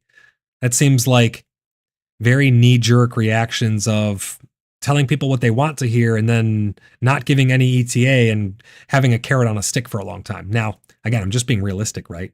I know that after this stream, there's going to be 2 of you who are going to want to message me and say, Void, why are you so negative? I'm not. I'm just talking real truth with you guys here. I'm having an open conversation. I love PAX Day. Don't get me wrong, guys.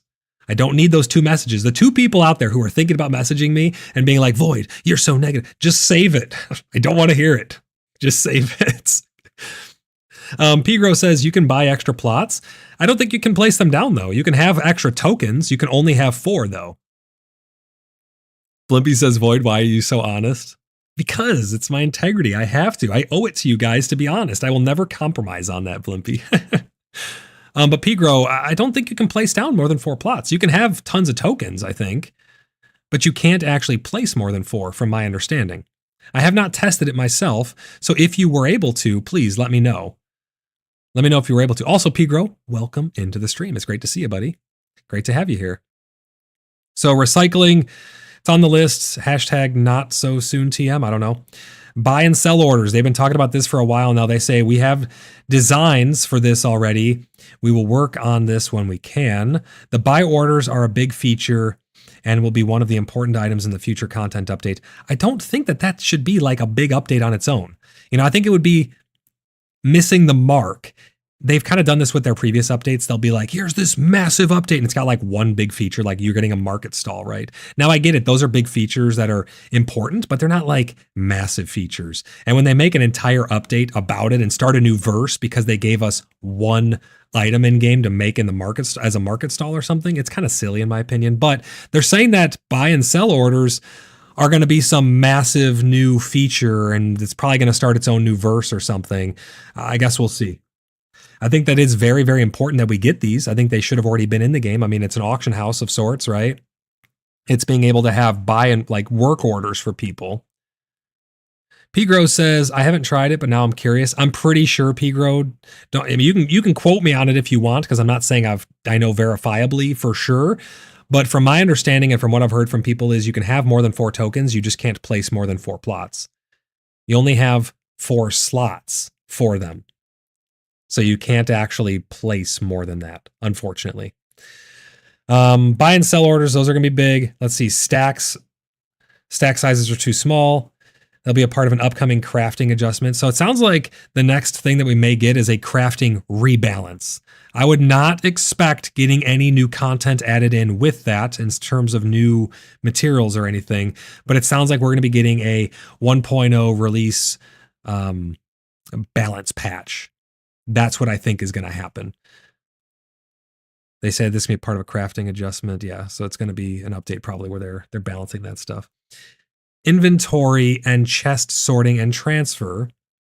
They talked a little bit about this up above, being able to move the chests. We have designs for some of these and are in the process of figuring out when we can work on them. So that right there, when they say they're trying to figure out when they can work on them, to me, that means they're working on a lot of stuff probably, which is exciting. Hopefully it's cool stuff. It's one of the most important things we can do right now. They say that it's one of the most important things we can do right now is inventory and chest sorting. I don't know if that's true. Do you guys think that inventory and chest sorting is one of the most important things that they could be doing right now? I think it's very important. I'm not sure if it's one of the most important things.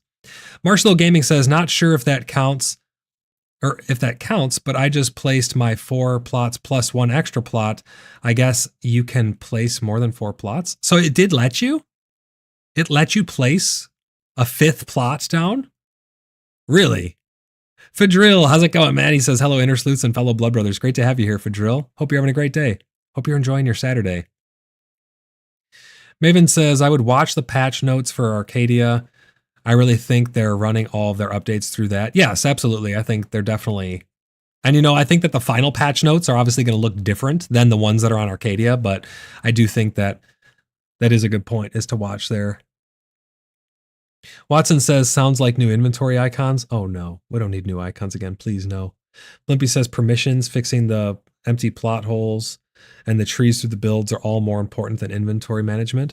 I agree. I think that this is still important though, but I think there's a lot of things that are more important. Move repairs to consumables. What does this mean? We'd like to do this. In the meantime, we're at least going to simplify repairing to allow you to repair everything and anything at any of the crafting tables so you don't have to bounce around all of them. That's a nice quality of life feature. Move repairs to consumables. Oh, I understand. It's exactly what we've wanted for a long time. They're talking about having your repairs be done with a consumable item, a repair kit of sorts. That's huge. That'd be great. Then when you're in dungeons, you don't need to bring 75 weapons with you because they're all breaking after you fight 10 packs of monsters. That's actually awesome. I really like that. We've talked about that for a long, long time. Pixel Wizard says, again, inventory sorting shouldn't be or should have been in the game from the start. Yes, I agree 100%. And that's kind of a theme here, which is why a lot of us feel like it was kind of rushed a little bit, Maven says, I think Eventually, they're hinting at blacksmithing repair kits. Yes, exactly. Repair kits. That's 100%. We've been talking about that for a long time. We've also been talking about repairs for a long time, but we've been talking about those repair kits for a while, and hopefully we get those added in. Loop says nice. Yeah, I think that would be a great feature. I think that would be really great to have in. What else do we have? Let's see here. Change the weapon swap cooldown. We have a design for this, which we'll work on ASAP. We hope to get this slotted into a patch soon. So again, we're going to be watching Arcadia to see when this may come out, but they're going to be changing the weapon swap cooldown. This is kind of like the other change that we were talking about with the volume for the bees. This is something that probably could be done in a hotfix. You just throw it out there. Really, it's just changing a number in a database, right? Or a config file. How long does it take when you swap X, Y, and Z out?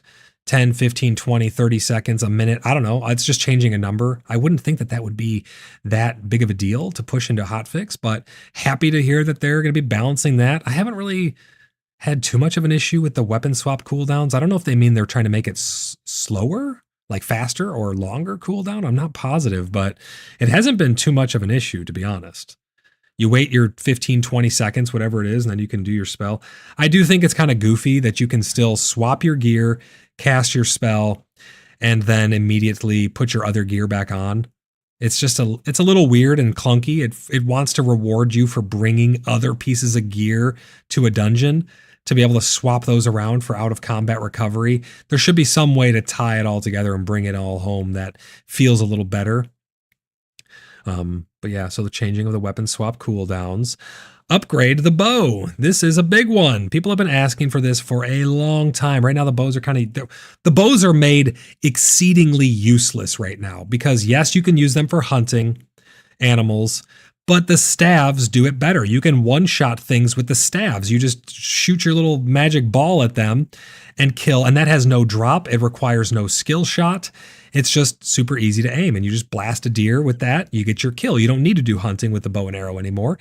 I understand that it can be useful in PvP to do barrages of arrows and stuff like that, but they have no specials associated with them. They have no unique abilities. They have no spells. There's no fire or poison or special arrows or magic arrows of any sorts. They're very bland.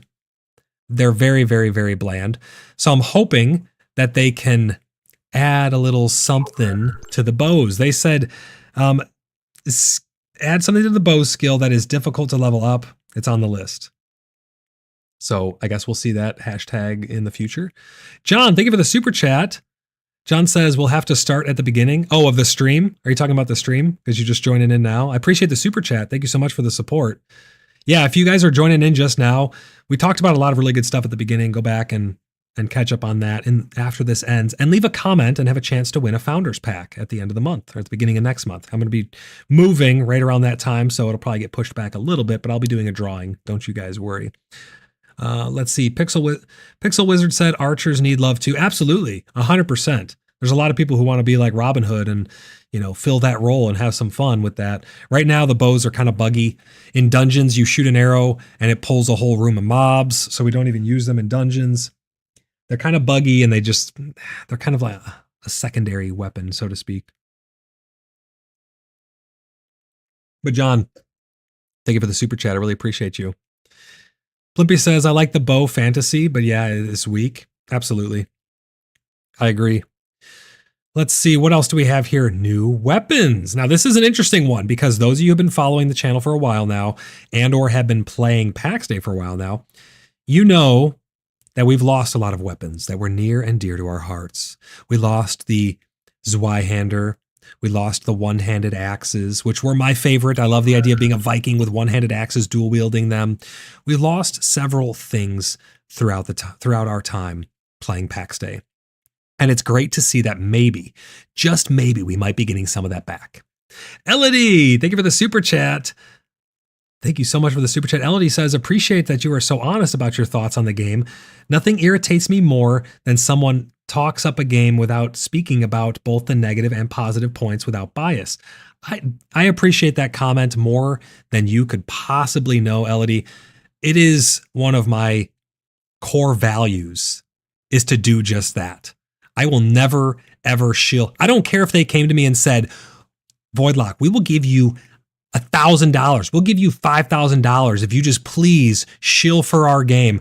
I will never sell out, guys. I will probably take sponsorships in the future, but it will only be for products that I endorse. And I only endorse something if it is quality and I love their product. Keychron keyboards, I have an affiliate link with them. If you guys are looking to get a new keyboard, for instance, you can go into down into the description and you'll see a link to an affiliate link there. If you buy a keyboard using that link, I get a kickback.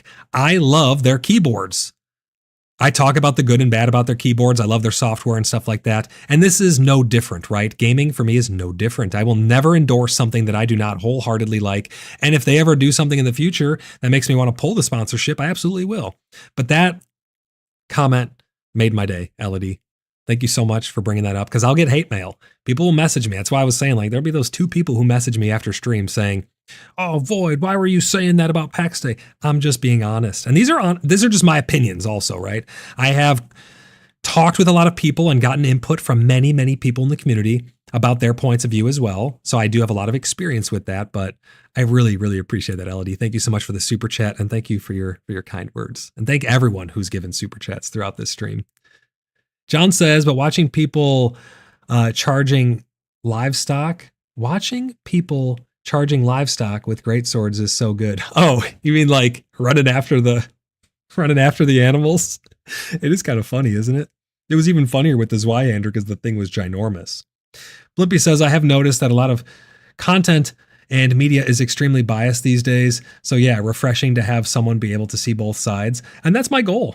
That's always my goal. I want a new person to find the channel, to sit down, to get all of the facts.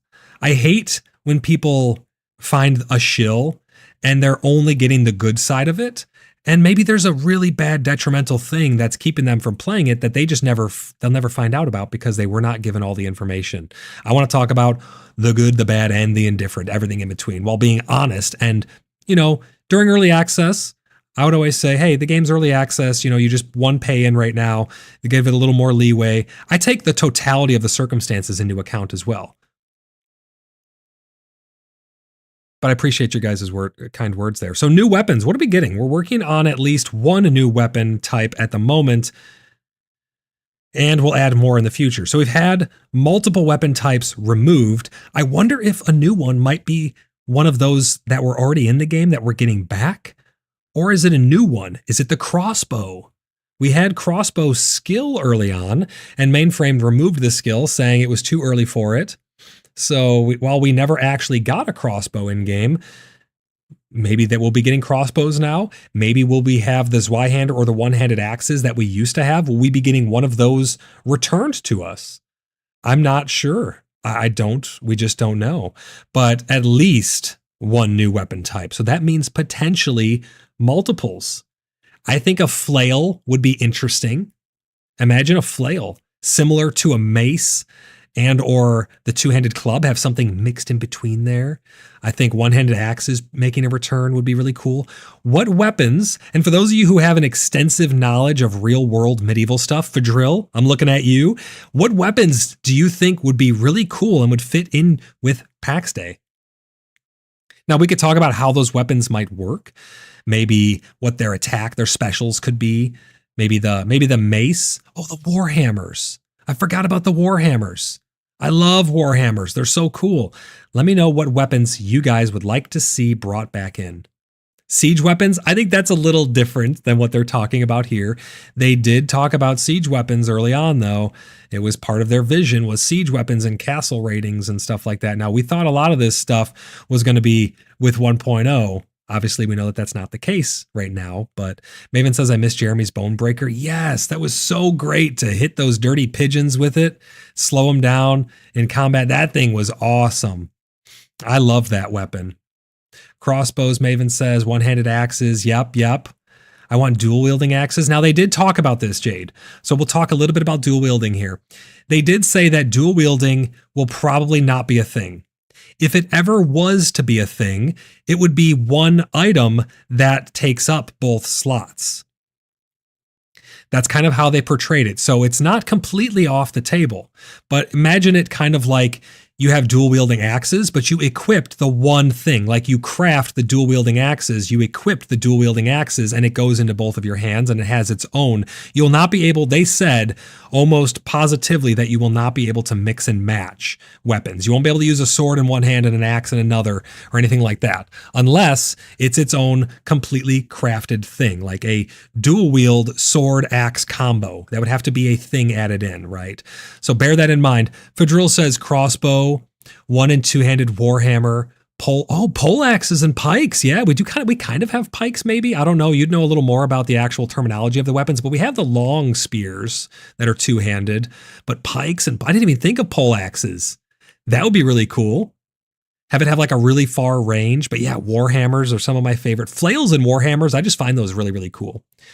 Yes, Craig, paired weapons. Exactly. You'd be basically dual wielding because of the paired weapons.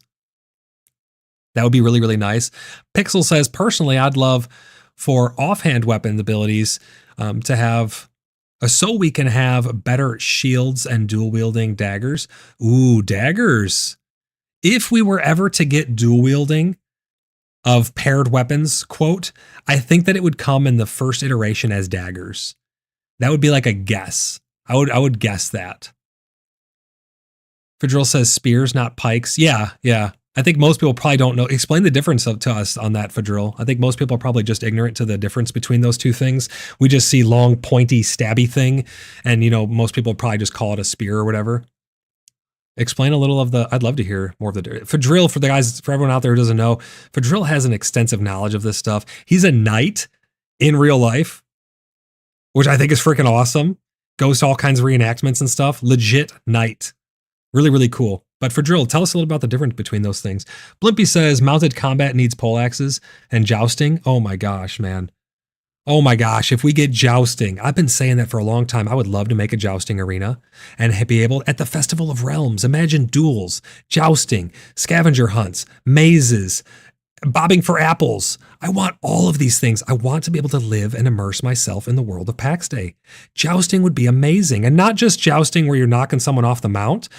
It's like when you go to medieval times and they have to put their joust through, they have to put their lance, through the rings and get points based on which ring they're able to capture. Things like that. That would be absolutely amazing. Craig says paired daggers at 2 overdone, but arming sword and pairing dagger would be good. That'd be pretty cool, yeah. Mounted combat would be great though, Blimpy. Short sword and a mace, that'd be neat. That'd be really neat. So new weapons. We don't know what we're going to be getting, but hopefully something cool. Let's see here. Shield bash removal. At the moment, the main CC abilities are in some of the weapons and gear spells. So you have like the sword has its interrupt and stuff like that. The mace has a stun. We have other interrupts and crowd controls spread over the litany of weapons and gear that we have available to us currently. We have no ETA on when shields are going to get some love. We'd like to give more options for offhands and their uniqueness. There you go. Right there, offhands and uniqueness. Shield bash potentially becoming a thing again, giving us some more variety. Now, I had the idea and the thought that potentially the reason they were making the combat as kind of shallow as it is, and maybe that's the wrong word because the combat has gotten a lot better, but it's still pretty shallow compared to like Ashes of Creation or World of Warcraft or any other MMO out there where you have a lot of spells and things like that. It's a little more shallow. I thought maybe it was because they're trying to go mobile because they showed really early on it being played on a tablet. So I don't know. Let me grab a quick drink of water and then I'll read some more of you guys' comments. Bear with me 1 minute here.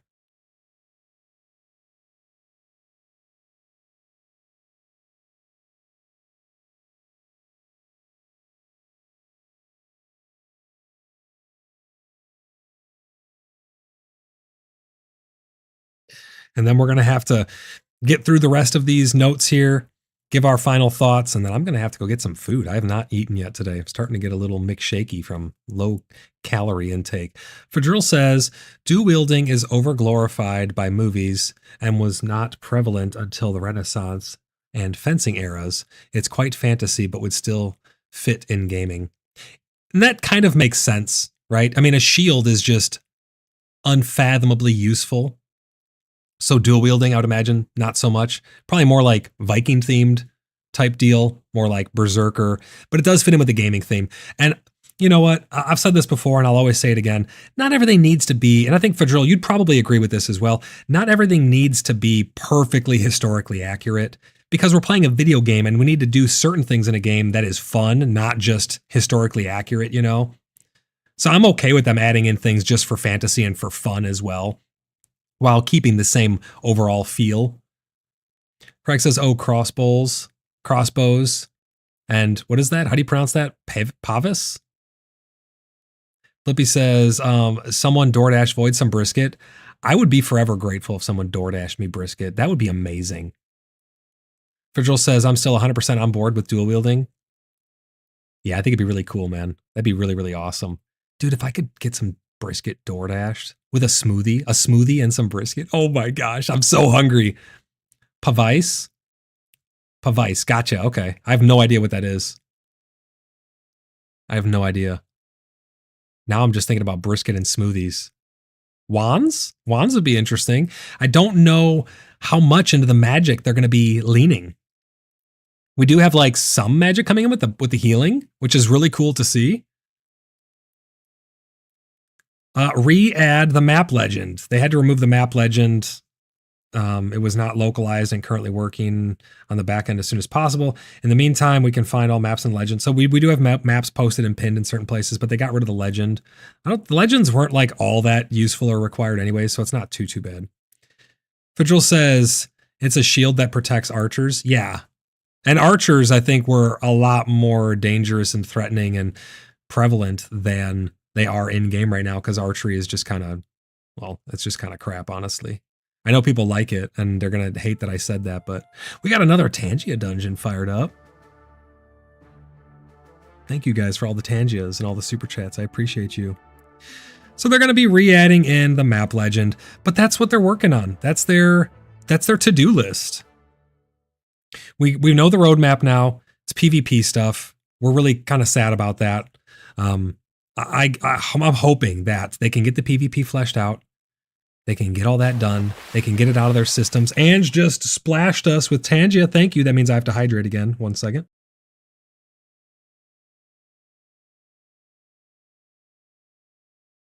I appreciate the splash.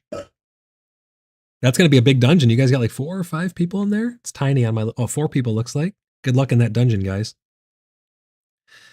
I'm hoping that they get all the PvP stuff out of their system. They get it all worked on and it's all added in, and then we can really start to get some PvE content, because the vast majority of people that I've talked to, they want PvE. We want dragons. We want monsters. We want ogres. We want roaming bands of monsters. We want events that take place where crazy stuff happens and we can uncover mysteries. We want more RP features. We want all of that stuff that's going to allow us to really, truly enjoy the game and have fun. PvE things. That's the vast majority of people. There are people who they want to PvP. I've spoken with them. I'm even one of those people. I love PvP in certain games and when the systems work well. Maven says, I think PvP was a big worry for that era anyways, so it seems that it would be counterstone to me, really. Fadril says, so for polearm, I love a bill hook. I'm not familiar with that. I think I can kind of picture what it is. But I'm hoping, and I think a lot of people are in the same boat, we get the PvP stuff out of the way, and then we really can focus on some PvE content. We need a lot of these systems to come as soon as possible, guys. I'm hoping that it doesn't take too long to get a lot of these quality of life features, because it's going to be very, very interesting to see what the numbers are going to look like in the coming months. The saving grace is that the game will be free to play. We're almost back up to the highest peak since relaunch. We're at 6,436 on this weekend. Really, the numbers are looking really good right now, but I'm very, very concerned for the future of PAX Day if they don't get these things into our hands as soon as possible. Some of these huge quality of life things. Now, it may be a minor inconvenience for people who are starting now and they only have to deal with it for a month. But for some of us, we've been dealing with this stuff for years. Well, not multiple years just yet, but pushing towards multiple years. several years, man. It's going to be a huge blessing when we can just get these things in there. It's going to make our lives a lot easier. Maven says, I think we'll see a pickup in content after they install the feudal/PvP things. I hope so. I really hope they get that out of their system. They get it out of the way. And I hope that it's not too overbearing over the PvE players. Padril says, Bill Hook is a pike with a hook attached to pull up, open opponent's shields. So you hook a shield, pull it open, and you put a pike. Oh, then you stab them with the pike. Okay, I got you. Craig says, bingo. I just hope they don't lose too much momentum. Exactly. 100%. I think we're all kind of on the same boat there, right? I appreciate you guys having this open conversation with me. I appreciate everyone for all the super chats and all the donations and the tips and the Tangias and everything. You guys are the best.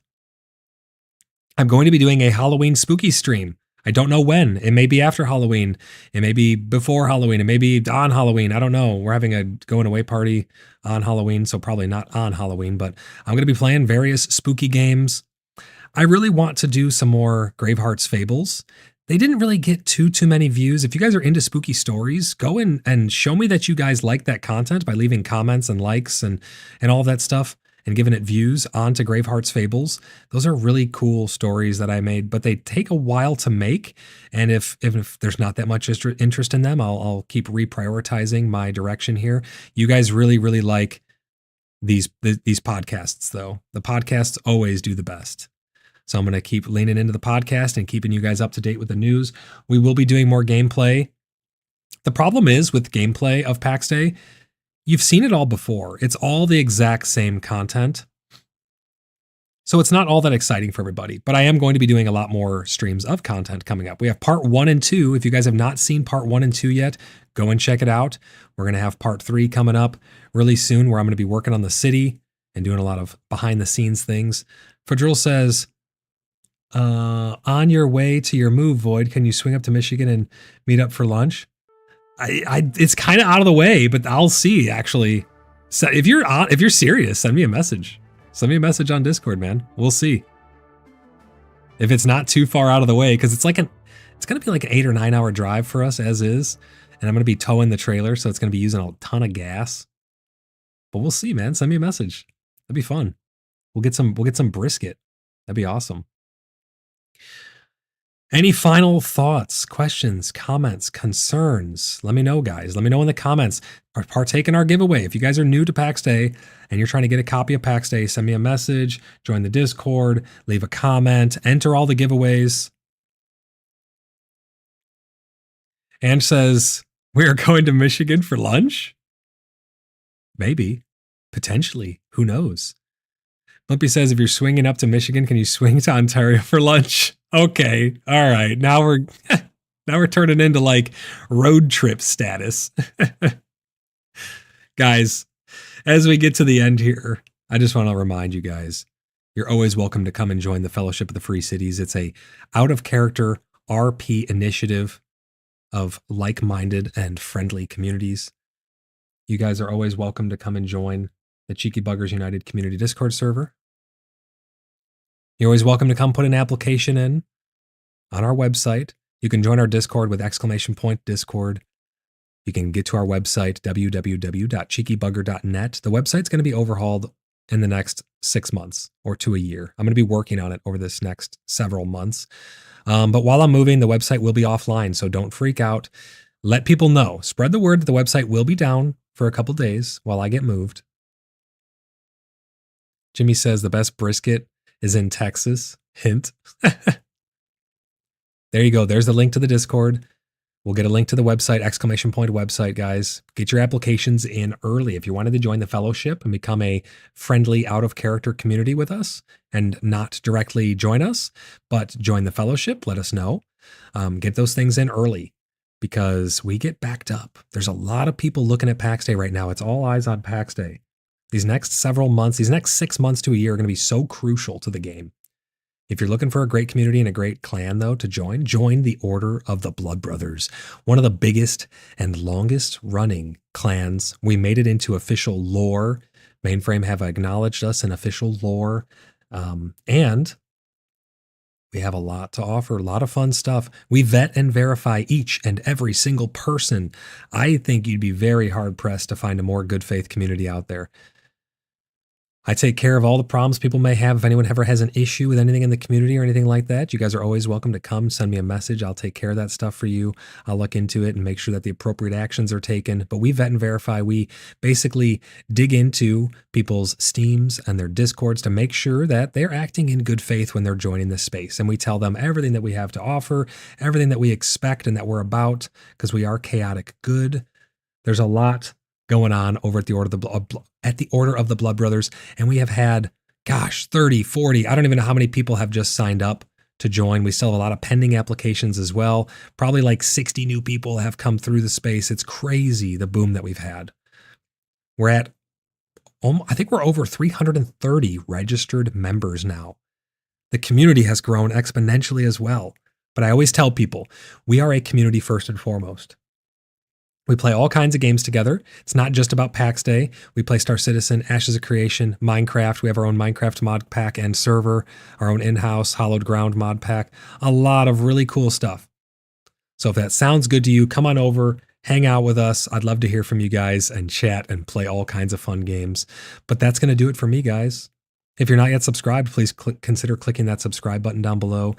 Hit the like button on your way out to let YouTube know that this is a good one and help to spread the word. Leave those comments. I cannot stress enough how much comments help.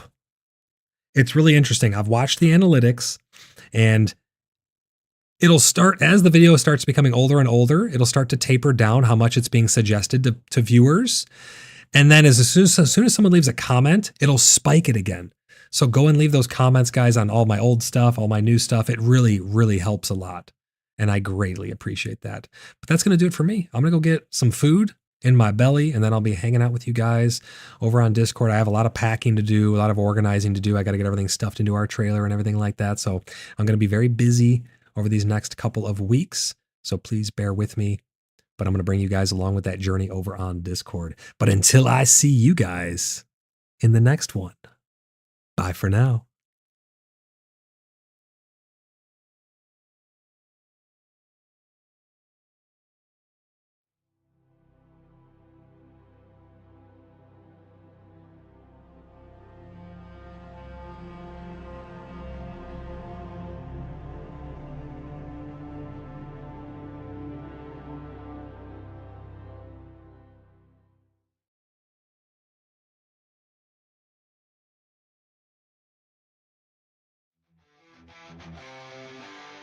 Brisket on the grill, now fill our bellies deep. Juicy, smoky, savory, warriors never sleep. Glistening, crushed, shining bright, there's a flavor near. Slice through all the tough times, tenderness so dear. Oh, brisket, walk right, taste that makes us strong. Low and slow we cook it, hear us sing our song.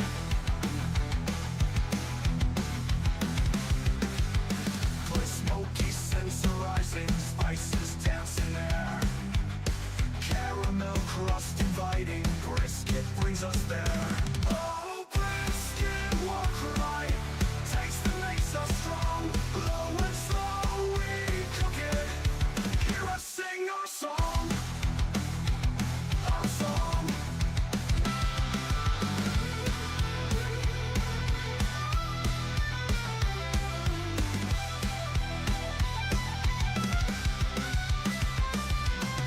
Smoky scents arising, spices dance in air.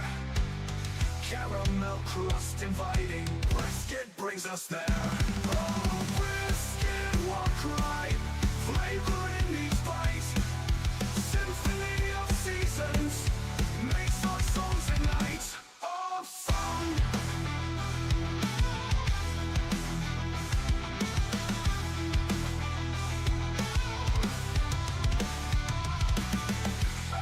So perfect, mouth watering just right.